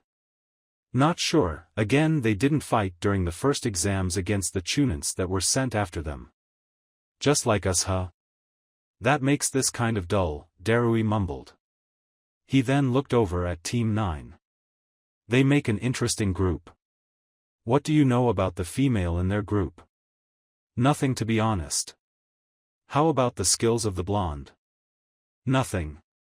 Damn, that dull, Darui sighed. Although, this is going to be an interesting match then. Team 9, all I'm saying is that we're going to eat steak after this test, Naruto frowned. And I'm saying that we're going to eat at that soba place, Yugao beat us. Cold noodles are better than steak. Steak is better. Soba. Steak. Soba. Itachi, what do you think we should eat? They both asked their third teammate. Buffet. Itachi drawled out. That got the other two to stop arguing. Well, that makes sense, right? Yugao said to Naruto. I agree, we all get what we want. The blonde stated. He then smirked. Since Itachi suggested it, I say he pays for it. What? Itachi shouted. Seconded, Yugao smiled. Itachi began to mumble to himself, cursing himself for even suggesting the idea to the two. Team IWA, so what do you think of the brat over? Asked a black-haired teen. If one were compare his height, he was about twice as tall as Naruto. He had on a dark purple kimono top and black pants. His right arm and shoulders were exposed, but there were several bandages covering his chest. On his back was a large blade, and his hair was about as long as he was tall. Which one, Iru? A shorter male asked. He had red hair, just about as long as he is tall too. He was wearing a yellow shirt and a black shorts. On his legs were some bandages, seemingly red with blood. He wore his forehead protector around his head, and it covered his right eye. Across his back was a staff. The blonde one from Konoha, Yura, Iru supplied. He's looks suspiciously like the fourth Hokage, doesn't he? Yura squinted and looked at Naruto before gasping. He does, doesn't he? Yura then turned to the last member of his group. Deidara. Do you think he looks like the Yondaime? He actually does, Deidara replied. He was the other kid in the tournament, the one Itachi had noticed on the first day. I didn't know that the Hokage had a kid. I did, but from what I heard, it was only 2 years ago and that they are girls, Iru mumbled. Do you think that blonde has any relations to the Hokage in any way? Looking like him makes him suspicious, Deidara stated. If anything, we can tell the Tsuchikage about this later, but for now we should focus on the test. This is a great place to show my art to the world. You and your art, Yura sighed. I still don't see how they agreed to train you already for the Blast Corps even though you are only 6. I'm just great, Team 9, why do they keep staring at us? Yugao asked her teammates. Naruto and Itachi looked around and saw that every team was looking around the room, but the fact that the remaining Konoha teams, the Kyuubi teams and the IWA teams were all looking their way. It's rather obvious, isn't it? Itachi whispered, only looking ahead. Kyuubi is staring this way because it is likely that the bet between our idiot over here and Asen has reached the ears of the council and want us to fail. Iwa's reasons are obvious too, Naruto continued as he leaned back and stared at the ceiling. I, for some reason, remind them of the one who had shamed them during the Third Ninja War, the Yondaime Hokage. When he said that, Yugao finally noticed it. Even after 2 months with being with them, for some reason she couldn't make the connection. You do look like the Hokage, the purple-haired girl whispered. Why? Naruto looked at her with a sad smile before looking up again. That is a story you'll hear after these exams. I promise you that much, Yuga-senpai. Turning to Itachi, she asked him if he knew what he was talking about with just a look. I already know of Naruto's secret. We basically grew up together, so that much is obvious. Again, you will be told at the end of the exams, since by then Naruto will be able to speak to you without problems occurring. What? I'll tell you at the end of the exams because there is a chance where I will no longer be part of Konoha anymore and their laws won't apply to me, Naruto stated. Yugao wanted to continue but was interrupted by a loud voice. Alright kiddies, can I have your attention please? A loud cheerful voice shouted.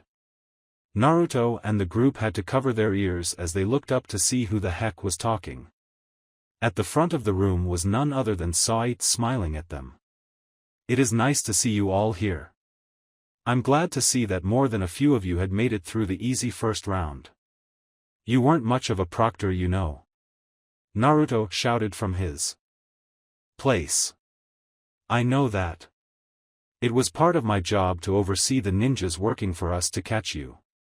She then smiled at everyone. "As you may know that this part of the exams had required you to get a wristband from the jounin you met with, correct?" Multiple heads nodded to confirm it. "Now those will be a big part of the second exam. Those bands will act like watches for this next exam." "What is this exam you keep telling us about, HN?" Deidara asked from the background. "It will be called the Key Battles," Sait exclaimed. "Key Battles?" Yujito mumbled. "That's right, Key Battles." Sait then produced a key from somewhere on her body before showing it to the rest of the testers. Keys similar to this one have been placed in various spots all over the mountainous areas near Kyuubi. Just like the paper in the previous exams, these will guide you towards a set of keys your group needs to find. The wristbands have been inscribed with various seals to show a map if you focus some chakra into it. The map will show you the locations of several nearby keys, as well as a way to get back to Kyuubi. Now the whole point of this test is to get a key and unlock those wristbands of yours. When you do, a jounin will appear to take you back to Kyuubi. "So this is like a item finding test?" Yugao asked. "Oh, it's more than, it's called the Key Battles for a reason. There are only 11 hidden keys in all, meaning that the current 24 teams will be cut down by more than half.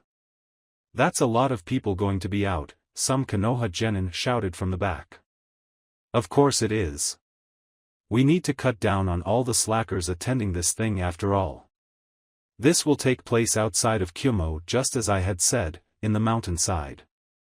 There will be a ring enclosing the area in which all of you will be competing in, and several jounins making sure you don't leave the area by accident. Also, there is a 5-day time limit. If you don't find a key in 5 days, you are immediately disqualified. So will you all follow me towards the designated area?" She got up and started to walk out of the room.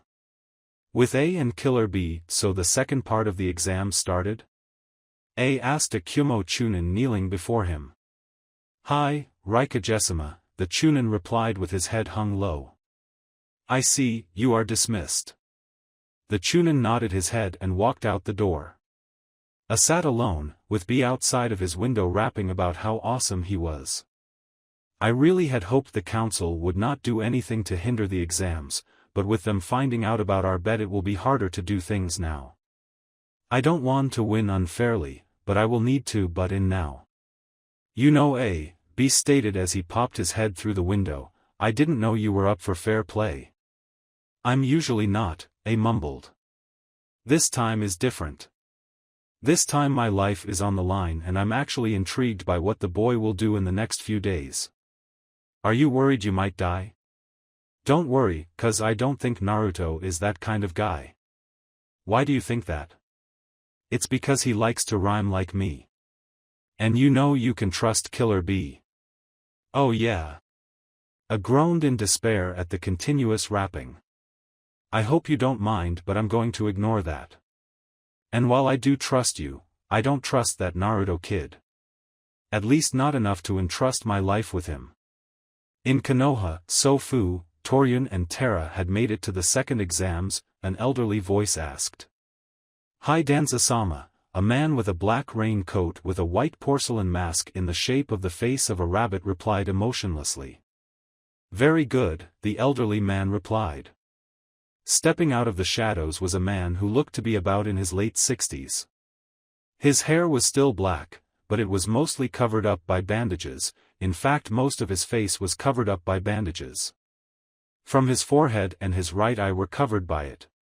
He wore a white top and black shinobi pants. His entire right side of the body was covered by some odd ceremonial gown that was red and black. On his chin was cross-shaped scar. His left eye stared at the ninja in front of him before asking something else. What news do you have on Mikoto Uchiha's team? Team 9 as they are called have advanced into the second exam as well, Danzo-sama. Unfortunately our spies were not able to get any information about what had happened during the first exam. They were not able to gather information on the kids? Hi. It seems that the boys, Itachi Uchiha and Naruto Uzumaki, were able to completely stay off the radar during the exam. I see, that is sad. I will have to retrain them to make them better in their job then. Any other information on that team? Danzo said sternly, there was a rumor going on about them going on in the Council of Kyuubi that our spies have been able to hear. Explain. It seems that the Uzumaki boy has made a bet with the current Hokage. What sort of bet? The Hokage has agreed to teach the boy how to use the legendary lightning armor jutsu if the boy manages to get to the finals of the Chunin exams. Now that had Danzo interested. The technique that only Hokages are supposed to know? The ninja in front of him nodded. What happens if the boy loses? He will give to Kyuubi an Uzumaki. An Uzumaki who can bind and control Jinchuriki. Do you mean that he is willing to give up Kushina Namikaze to Kyuubi? One of the girls maybe? Danzo asked, still intrigued. No sir. From what we have gathered, it seems that he is offering himself to up to Kyuubi. Danzo remained silent for a time, with his ninja still kneeling before him. Turning his back to the ninja, Danzo gave out his order. Have Toryun, Fu, and Terra help out Team 9. We need that team to win at all costs. And you are dismissed. Hi Danzo-sama, the ninja nodded his head before disappearing in a swirl of leaves. Danzo walked down a hall into a room, his own office. It was bare of many things, for all it had was a desk and a bookshelf. Sitting down in his chair Danzo began to think. Naruto Uzumaki, surrogate grandson to Hiruzen, the surrogate son of two Sannin and the long-forgotten son of the current Hokage. He is either hard-headed beyond all belief or very confident in his abilities. If his test results during the previous results and missions, it must be the latter. Also, if what he is offering to Kyuubi is true, he will be able to tame the Jinchuriki. Then if he can learn the jutsu of the Hokage, he will be strong and a major asset to Konoha. Using his left hand Danzo rubbed his chin. Knowing Hiruzen, he probably made sure the boy would know about Root and make sure he wouldn't join, but still as long as the boy doesn't get lost to Kyuubi, he will become one of the greatest assets to Konoha in history. They must not fail. With Minato, I see, thank you Tora, Minato told a ninja kneeling in front of him. It was my job Hokage-sama, the man replied. This man looked just like the one talking to Danzo but several difference. He was wearing a white coat instead of black, he had a tiger mask instead of a rabbit, also this person had emotion in his voice and wasn't devoid of it. Thank you, you are dismissed Tora. The one known as Tora nodded and actually walked out the door instead of using a shunshin. Minato sat there for a moment and frowned. Naruto is much better than I thought. However, he still needs to fail. He must fail. What do you mean by that? A voice asked. What do you need Jiraiya-sensei? Minato asked aloud. It was still for a few moments before the sound of wood meeting stone was heard. Looking over to the window, Minato saw the toad sage standing there. Well, I came here to greet my one and favorite disciple, but then I hear this. Jiraiya glared at the Hokage. Now, what do you mean that Naruto must fail? It is nothing. The blonde tried to avoid the subject. It is not nothing. I have the right to be worried when one of my students wants his own son, my godson, to fail the Chunin exams. He is not my son. Not anymore. Why are you so rough on Naruto? Why do you hate him? Because he will ruin my life. Minato shouted, his face full of rage. Jiraiya, on the other hand, looked extremely confused. What do you mean that he will ruin your life? The toad sage asked. Minato's eyes widened, before he cursed under his breath. The Hokage knew he wouldn't be able to escape from this situation, and that Jiraiya was not weak enough for a seal to work on him. Taking his time, Minato let out a sigh before speaking. Jiraiya-sensei, please have a seat. I have something to tell you about. Jiraiya did just that, waiting for Minato to speak. The day after the Kyuubi attack, the day after you came with the prophecy, the toads have came to me with a message. Message? Jiraiya repeated. Yes, a message that contained a prophecy that concerned me. What did it say? That in a little over a decade, my life would be ruined. Minato gulped down the saliva that was caught in his throat as he spoke, since he was the only one who knew about this. It was a hard subject to tell anyone. All my friends, my family, and the rest of the village will come to dislike me. Not only that, but my title of Hokage will be taken from me as well. Although that last part was not clear who will take it. And you think it is Naruto? Jiraiya asked. Minato nodded. That is some total bullshit. How the hell do you think it will be Naruto that will ruin your life? How do you know that it is him that will do this to you? That prophecy was vague enough for it to be anybody. I know it will be Naruto, but you didn't let me finish to explain. The blonde man sighed, feeling as if the weight of the world on his shoulders. The prophecy gave a small description of what the person would look like. It will be a person with my hair and my eyes who will do this to me. There is no one else I know of that looks like me, so it only leaves one person. Naruto, Jiraiya finished. The two were quiet before Jiraiya spoke again. You do know, that by doing what you have done to Naruto you may have already started him on that path you are afraid of. He may hate you because of this. He won't hate me, from the looks of things he seems perfectly fine and happy. Minato replied. Although he seems mad at some points, especially when he sees me. And you don't think he'll hate you through your actions? No, not at all. Mikoto, it has only been 4 hours since the second exam started, 4 hours since she last saw her kids off for the exams. 3 hours since they were told to wait, and Mikoto was surprised at her team. She was already summoned to the area where they were, their wristbands were off and a key was in their hands. It was safe to say that she was stunned. They stood there with a smirk on their faces, even Itachi had one, as they looked at her. She was worried about what would happen to them at the beginning of the exams, especially with the whispers coming from the other Konoha Jounin senseis. They had all been talking amongst themselves, forgetting that she was in the room.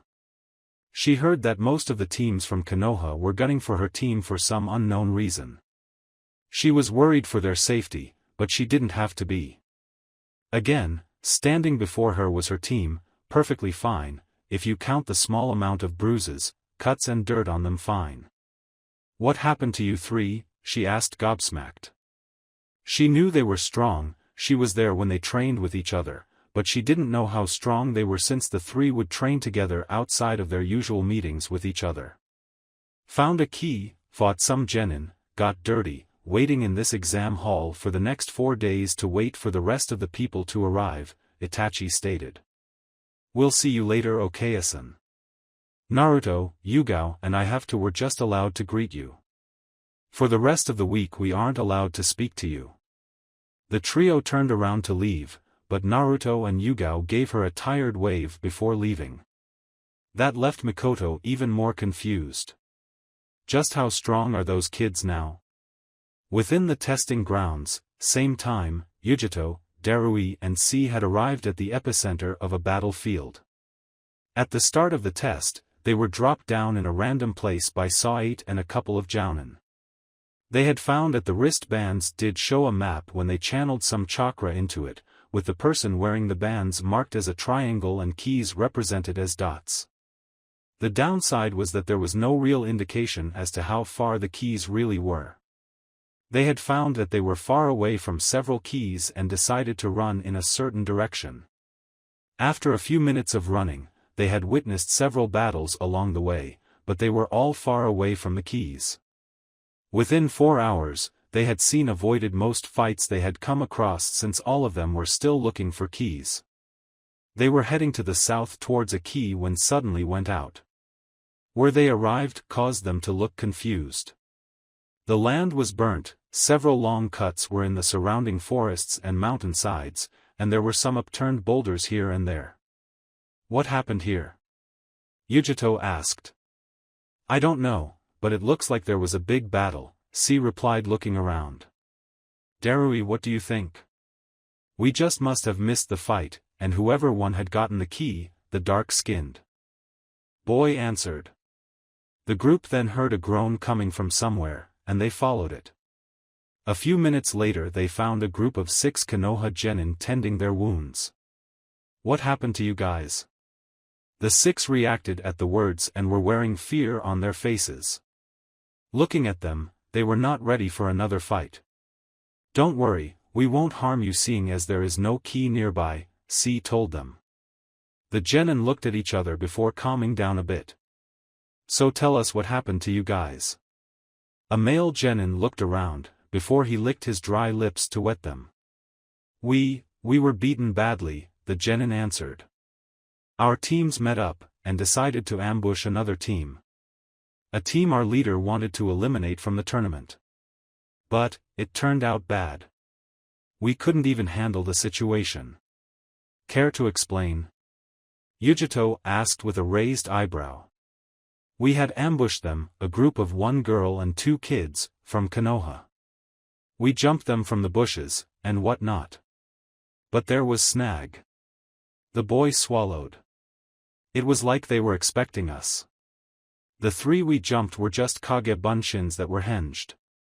After the failed ambush, a heavy wind blew us away from each other. Then boy, the Uchiha, came out of nowhere and separated us even more, by putting a fire in between us and our groups.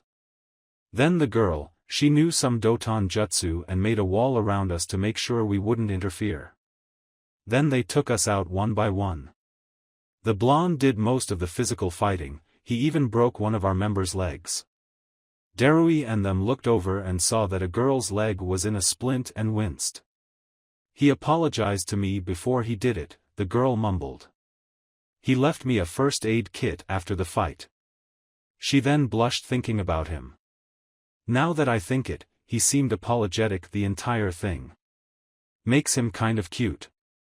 So are you telling me that a group of 6 genin were overpowered by 7-year-olds and a girl? Darui asked.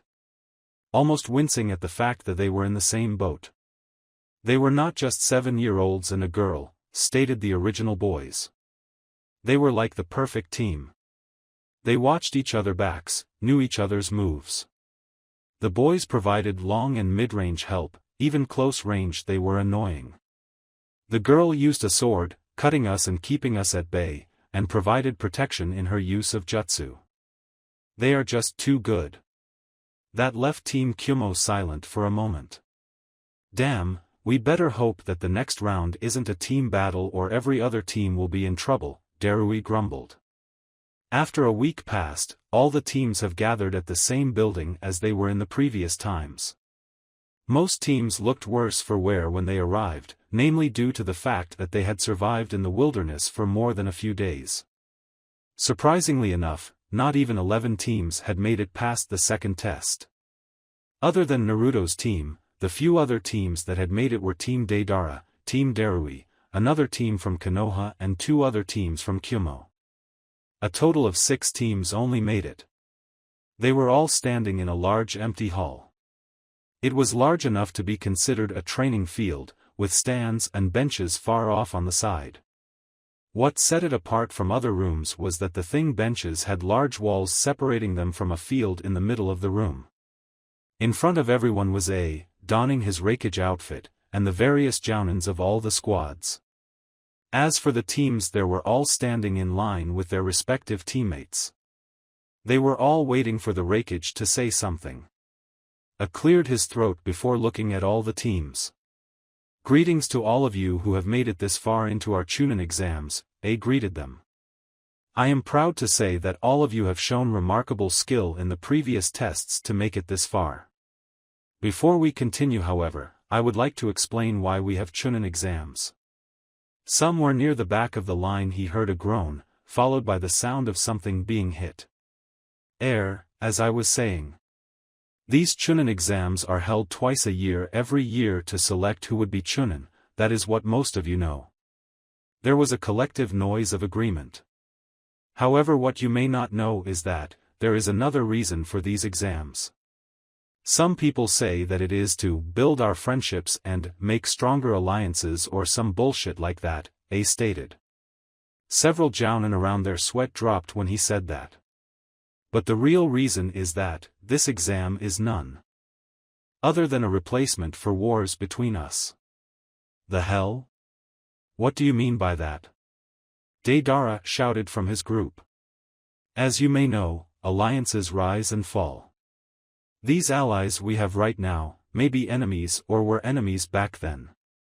To prevent unnecessary bloodshed amongst the fighting people, several of Kages back then decided to set up a safer battlefield in which people can fight. Not just for themselves, but for the pride of their nations as well. People would have fought for the land's prestige. Prestige? Yugao repeated with uncertainty.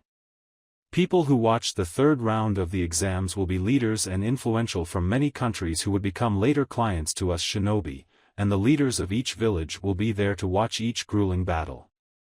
If the people of the country are seen as strong, then they will get more clients.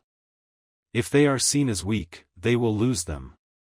It will also show other nations the force you have. It would be like saying, "This is our strength, come at us if you dare." In other words, it's a political message to the other nations. Then why the heck should we risk our lives fighting in these stupid tests then? Deidara shouted again. It would be pointless to die here and now. Listen, brat, A growled. The strength of the country is the strength of the village who support it. The strength of that village comes from the shinobi who work there. And that strength is only born through risking your neck in life or death battles. Deidara flinched when shouted that. He then turned to all the groups. These exams were made to show the strength of each country to other people and to show off you, the shinobi, who wield that strength. It's only important because we are risking lives here, and that is why those who came before you, who have fought in the Chunin exams, for this reason. All the occupants were silent before A cleared his throat. Seeing as I have said my piece, I will leave it to your previous proctor. Saw 8. Yes, boss. Saw 8 exclaimed cheerfully, jumped in with a smile on her face. This caused, not only the current students, but many of the adults to cringe in the sheer loudness of her voice. She smiled at the kids before clapping her hands together. I'll explain to you the third exam. They were be all unknown battles. Oh, thank Kami, Darui mumbled when he heard this. He saw Naruto looking his way with a raised eyebrow before turning back to the proctor. These battles have except you cannot have outside help. Also you must listen to what the proctor says. If I say to stop the match, you must stop the match. She then pouted, as she counted up the number of competitors. However, it seems like there are a bit too many of you here right now. So, we are doing a preliminary round first. There will be 9 battles, cutting this entire turn out by half. She then pointed at a large screen behind the teachers. Your names will appear there to who you should battle. Everyone else would stand behind the enclosed spaces behind the walls, to watch. So now let's see who will fight first. She pressed a switch she took out of her pocket and aimed it at the screen. Several names flashed through rapidly, not staying on one for more than a second. When the names stopped, 2 were in bright yellow. The fighters in the first match of the preliminaries are Naruto Uzumaki of Konoha against Yura from IWA. Please go to the safety zones with your senseis to watch the match. The 2 fighters please stay on the battlefield. Everyone did as she said, leaving only Naruto, and the red-haired boy with a staff from IWA. The red-haired boy was holding his staff lazily at his side while smirking at the boy that was a head shorter than himself. So I'm against the mini Yondaime Hokage, huh? Yura smiled. Naruto raised an eyebrow in response. You got any relationship to him? Who knows? Naruto replied with a shrug and a smile. I think myself as a long relative, but then again with the name Uzumaki, I may be more related to his wife than anyone else. Although, I wish I had the trademark Uzumaki red hair instead of this yellow one. I mean, can you imagine me with red spiked hair? The chicks would dig me. That had everyone sweat dropping at what he said. Chicks already dig you, stupid. Itachi shouted from the sidelines. Remember your fangirls back home? Don't remind me. Are you two ready? Sait asked them with a smile, trying to get back to the matter at hand. Yura nodded his head, but Naruto stopped them. Hey, your name is Yura, right? Naruto asked. Yeah, what do you need? Yura smiled back at Naruto. Well, I want to ask you something. Yura motioned for him to go on. Care to make a little wager? What sort of wager? A simple one really. If I win the bet you give me, let's say, 100 Ryu. If you, I'll give you the same amount. That's pretty minor, don't you think? Yura replied. Fine, 1,000 Ryu. Sound good? Agreed. What are the rules? Also simple, I bet I can beat you using only 5 techniques. Sidelines. Itachi slammed his head into the head wall. That idiot is going to mess up, Itachi mumbled. He's getting too arrogant, Yugao said. I agree, he is thinking too much of himself, Mikoto agreed. No, both of you are wrong, Itachi sighed after rubbing his forehead. The two women looked at him. It's not that he's arrogant or anything. It's more likely he'll forget what number he is on. What? The two women asked. Mother, you're not there on the weekends when Yugao, Naruto, and I all practice on techniques and the basics. We've gotten far stronger than we were from the beginning of the creation of our group. Yuga-senpai can use her element just like Naruto and I can, still shaky like both of us, but she can use it. I have been building up physically, while Naruto has been taking care of his limited genjutsu knowledge, and Yugao has been learning to use a blade. So you don't know how much stronger we are. He then looked at Yugao. Senpai, what you don't know is that Naruto is far stronger than most give him credit for. Is he stronger than you? Yugao asked. Yes, he is stronger, but I am more skilled, Itachi told them. I have faith Naruto can win this, however, I'm afraid he'll lose this bet since he tends to forget to keep count on anything. Battlefield, are you serious? You think you will win using only 5 attacks? Yura laughed. No, I don't think I'll win with 5 attacks. I think I'll win with 5 techniques, Naruto smirked at the older kid. Interesting. I accept, be prepared to lose all your money mini Yondaime. So are you two finally ready to begin? Sait asked with a raised eyebrow. Both boys nodded. Then, begin. Naruto jumped back away from the staff-wielding boy, who had pointed his staff at Naruto. Naruto went through 4 hand seals, before shouting his technique. Futon, Harake's Miyabi. Wind release, spring wind elegance, a tiny gust of wind escaped from his body, and everyone, save for his team, awaited its effects. When nothing happened, Yura looked at him funny. What was that? Yura asked, feeling insulted. It did absolutely nothing, you just wasted a move. If you say so. Naruto then did the come here motion and said, come at me bro. As you wish. Yura rushed forward and thrust his staff at Naruto's body. As it neared, Naruto casually half-turned and it flew past him. You have faster reflexes than I thought. Before Naruto could respond, Yura swung himself sideways, to attack Naruto from that position. The IWA ninja was surprised to see Naruto easily predict and dodge the attack, before rolling backwards and away from him. Yura rushed him again, doing various stabbing over and over again, but each move would miss only by an inch. "Stop dodging." "I don't think so," Naruto replied, jumping back again. He jumped over a sweep at his feet and rolled to the left. Naruto stood up and smiled. "I really don't want to be hit by your stick. I didn't know Konoha Shinobi were all cowards." Yura shouted as he jumped back. "Let's see you dodge this." Without doing any hand seals, Yura slammed his staff into the ground, causing several orbs of the earth to pop out, 9 in total. They then arranged themselves in a diamond-shaped, and floated a bit. The IWA ninja then held the staff oddly. He held one end of the staff in one hand and the other was placed in between his pointer and thumb of the other. Doton, Turiku Shudo, Earth Release, Trick Shot. As if he were playing billiards, Yura slammed the end of the staff into the grouped-up orbs. They all scattered in different directions. Some bounced off the floor, others the ceiling and walls, before attacking Naruto. Everyone watched with bated breath as the attack closed in on him. Naruto sighed before closing his eyes. "Ha!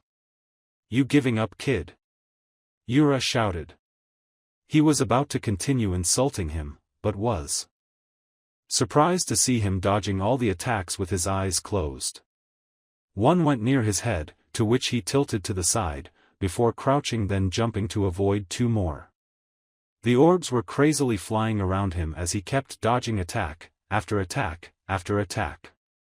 After 2 minutes of a relentless assault of rock orbs, it stopped and Naruto opened his eyes. Everyone was shocked at what had occurred, except for his teammates. "How did you manage to avoid all those? With your eyes closed too?" "Who knows?" Naruto said with a shrug of his shoulders. "Is that it, or can I finally attack?" Yura gritted his teeth and slammed his staff in the ground again. Doton, Tsuchi no Kiba. Earth Release, Fang of Earth. From behind Naruto, a large earth spike erupted, giving the blonde no time to react. "Naruto! Look out!" Yugao shouted. The blonde didn't even turn his head as he ran forward, and stopped just in front of Yura, with the other ninja's technique not even touching him. As he stopped in front of Yura, the IWA ninja was surprised when he looked down to see Naruto smirking up at him. The blonde had his right arm cocked back with his left placed on the guy's chest. "Since you showed me some good moves, I think I'll do some too to return the favor." Yura gulped, before jumping back, getting his staff ready to block. "It still may be incomplete, but..." The IWA ninja started to shake in fear for some reason. The smirk on the boy's face was making him feel nervous. "I didn't see him during the second or first exam. So I can't say for sure what moves this kid has, and the fact that he looks like the freakin' Yondaime Hokage doesn't help either. I have to go defensive," Yura thought. Doing the tiger seal, he shouted, "Doton, Doryu Johiki, Earth-style rampart." A small rock wall erupted in front of him, readying him for any attack. He then prepared his staff again and looked to either side and the top of the wall, getting ready for the attack. "The first stance," Naruto whispered. He then shot forward, before turning left at the wall and towards the right to see Yura already getting ready to attack. "I see you, brat!" Yura shouted as he stabbed with his staff again. At the same time Naruto threw his fist. The first stance, Buraku Sheru, Black Shell. Naruto didn't even try to dodge this time, as he plowed forward. When his fist hit the staff, the older boy smirked. The 7-year-old smirked back when his fist connected. The entire staff cracked the moment it met his fist, then it was destroyed.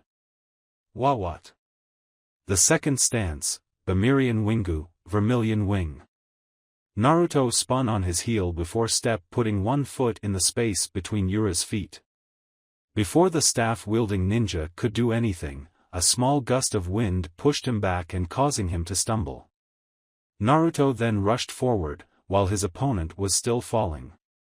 His hands were back in the position they were in before Yura ran back. With his right arm cocked back and his left arm put forward. The third stance, Hawedo Dansu, White Dance.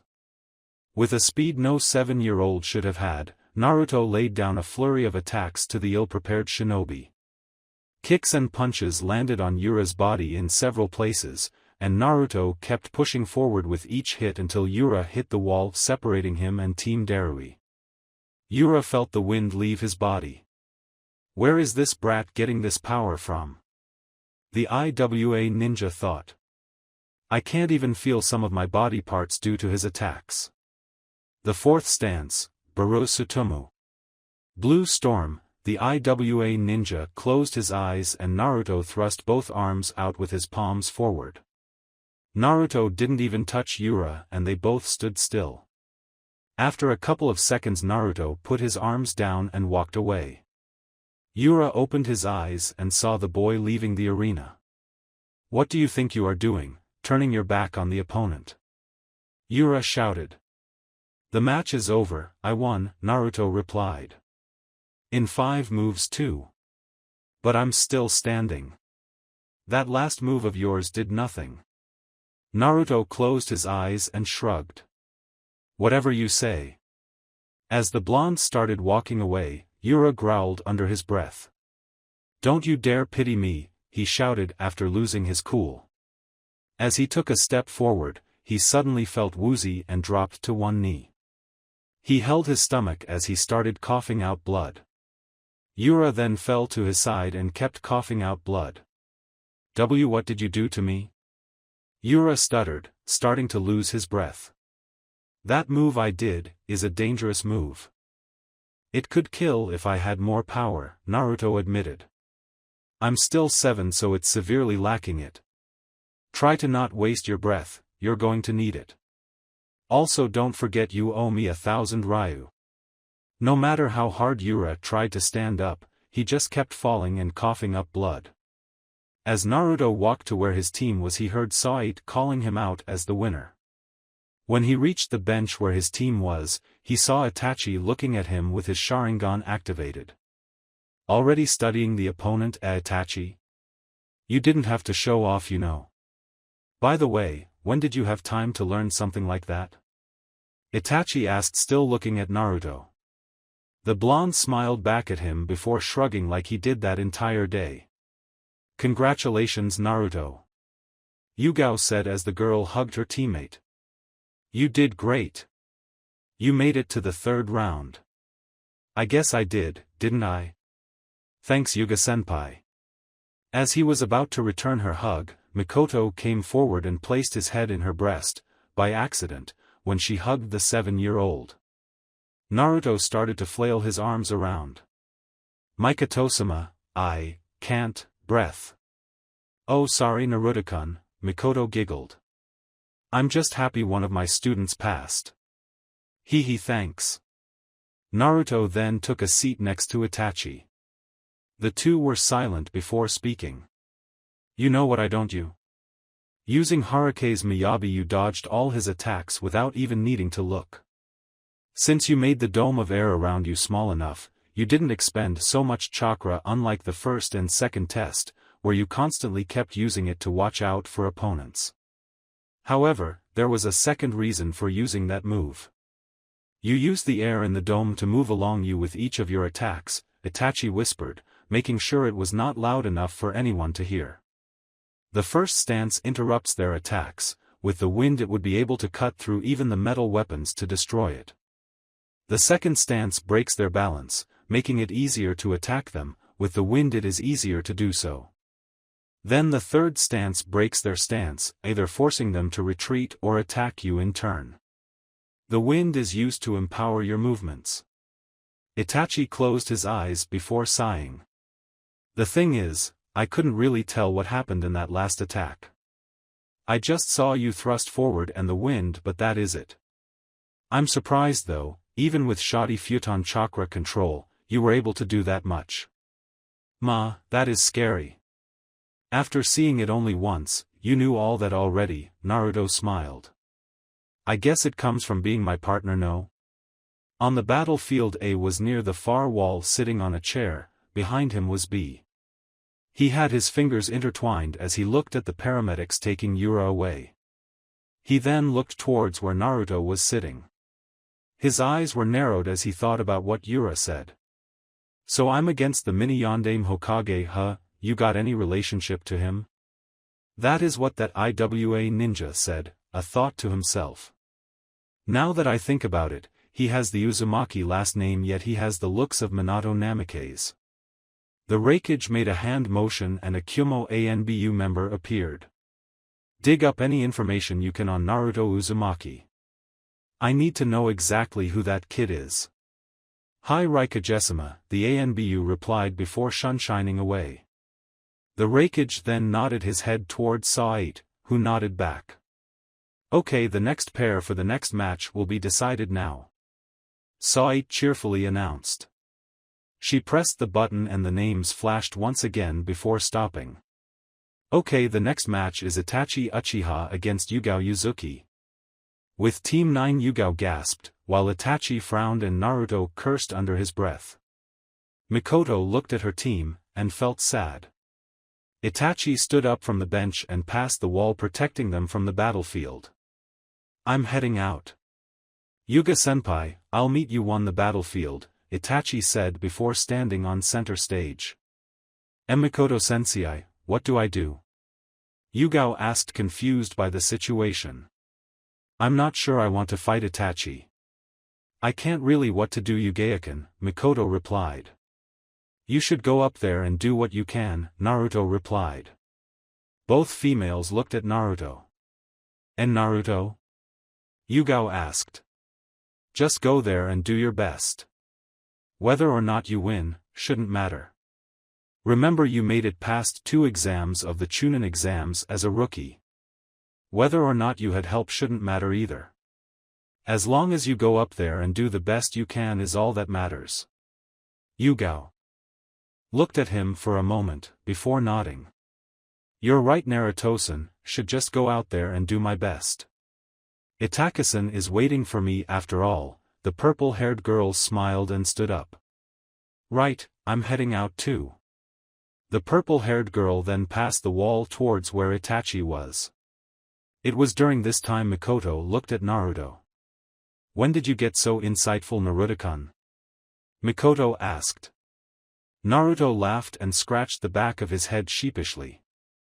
Ehehehe, Shisunai has been talking to me a lot. Giving me advice as well as some life lessons, Naruto replied using air quotes on life lessons. To be honest, all it was him giving me some talks and philosophy. He's a smart person, you know. He's like my own big brother sometimes. I see. That's good to hear, Naruto-kun, the Uchiha matron replied. On the battlefield, Itachi almost smiled and Yugao met him in the center of the battlefield. It's good to see you didn't run, senpai. He uncrossed his arms. I shouldn't be scared of facing my teammates, and I should give my all in everything I do. So come at me with all you got, Itachi. Interesting, let us begin, shall we? He then looked at Saito and nodded. Are both of you ready to fight? The happy girl asked. Both kids nodded. Then the second match began. Both people stood stock still for a few seconds. They both seemed to tense and do nothing.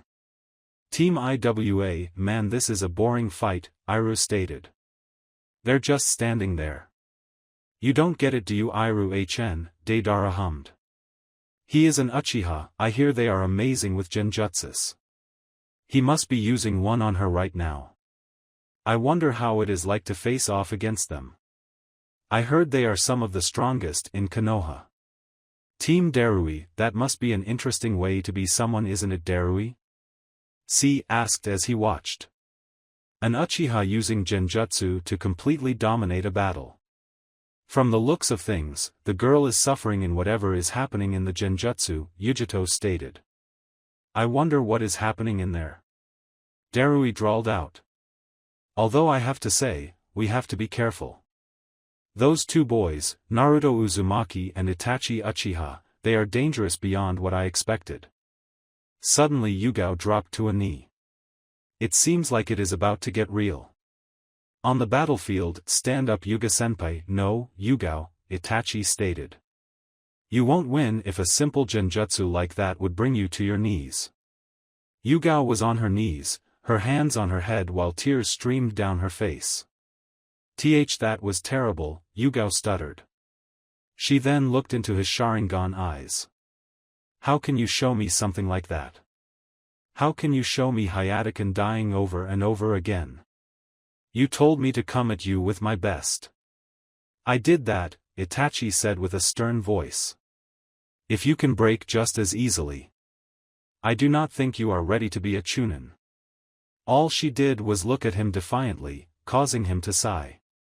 Itachi then walked up to Yugao, stood her up, only to punch her in the gut, knocking the wind out of her. She fell to the floor before Itachi looked at Saw 8. Call the match. She won't need to be taken to the infirmary either. She'll wake up in a bit. Saw 8 nodded and put her hand up. The winner of this match is Itachi Uchiha by knockout, the proctor announced. Itachi sighed again before picking up Yugao bridal style. I'm sorry, he whispered to her as he took her to their place in the stands. When he got there, Mikoto gave him a disapproving look, while Naruto merely sighed. A little harsh there, aren't you, Itachi? Naruto said. She told me to go at her with all I have. What she asked for, Itachi replied. He then looked at his best friend. If she asked you to do the same, you probably used the move you used on that IWA ninja, wouldn't you? Naruto hung his head but nodded. I was right. They both heard Mikoto gasp. You mean you would have willingly hurt your teammate? Mikoto asked, surprised at her son and Naruto. If she asked us to go at her full on, we wouldn't be holding back, Naruto stated. Because if we did, we wouldn't be respecting her wishes, Itachi continued. It may seem cruel, but I did what I had to do. He then looked at the unconscious girl. I just hope she will forgive me for showing her the nightmare of losing her loved one. Team Konoha Root, standing a few meters away from Team 9, was the other Konoha team standing with their sensei. The sensei was in a large raincoat, with the hood up so you couldn't see their face. Another one of the students was wearing exactly the same. The other two's looks, however, were visible. One had black hair and had a black mask covering everything from his nose up. The mask had white holes to allow him to see, and the symbol of Konoha was on the middle of it. This person was wearing a long-sleeve black coat over a form-fitting black shirt. He was also wearing black ninja pants and sandals. Next to him was an orange-haired boy with gray eyes. He had on a purple shirt and black shorts. His headband was around his forehead, and he had a sword on his back. Sensei, the orange-haired boy started. Do you think that is reportable to Danza-sama? Yes, the data on both Naruto Uzumaki and Itachi Uchiha will be useful to Danza-sama Fu Yamanaka, the sensei replied. Toryun, Tara, Fu. If any of you are matched up against them, I want you to quit, understand me? Danza-sama has explicitly ordered us to help them out if need be. Hi, the black-haired one, Toryun Aburame, answered. While Tara, the one with the hood on, nodded his head. Although it looks like they won't need our help. For 7-year-olds, they are strong. Far stronger than they should be. Must be because of their lineage, Fu replied. An Uchiha and an Uzumaki. A strong pair of families working together. Geniuses from what I heard as well. Thank you for watching. I hope you enjoyed it. Make sure to like and subscribe, and don't forget to share this video with your friends. Guys, make sure to help the author by visiting the link in the description. This is Fox Sage, and I'm signing off.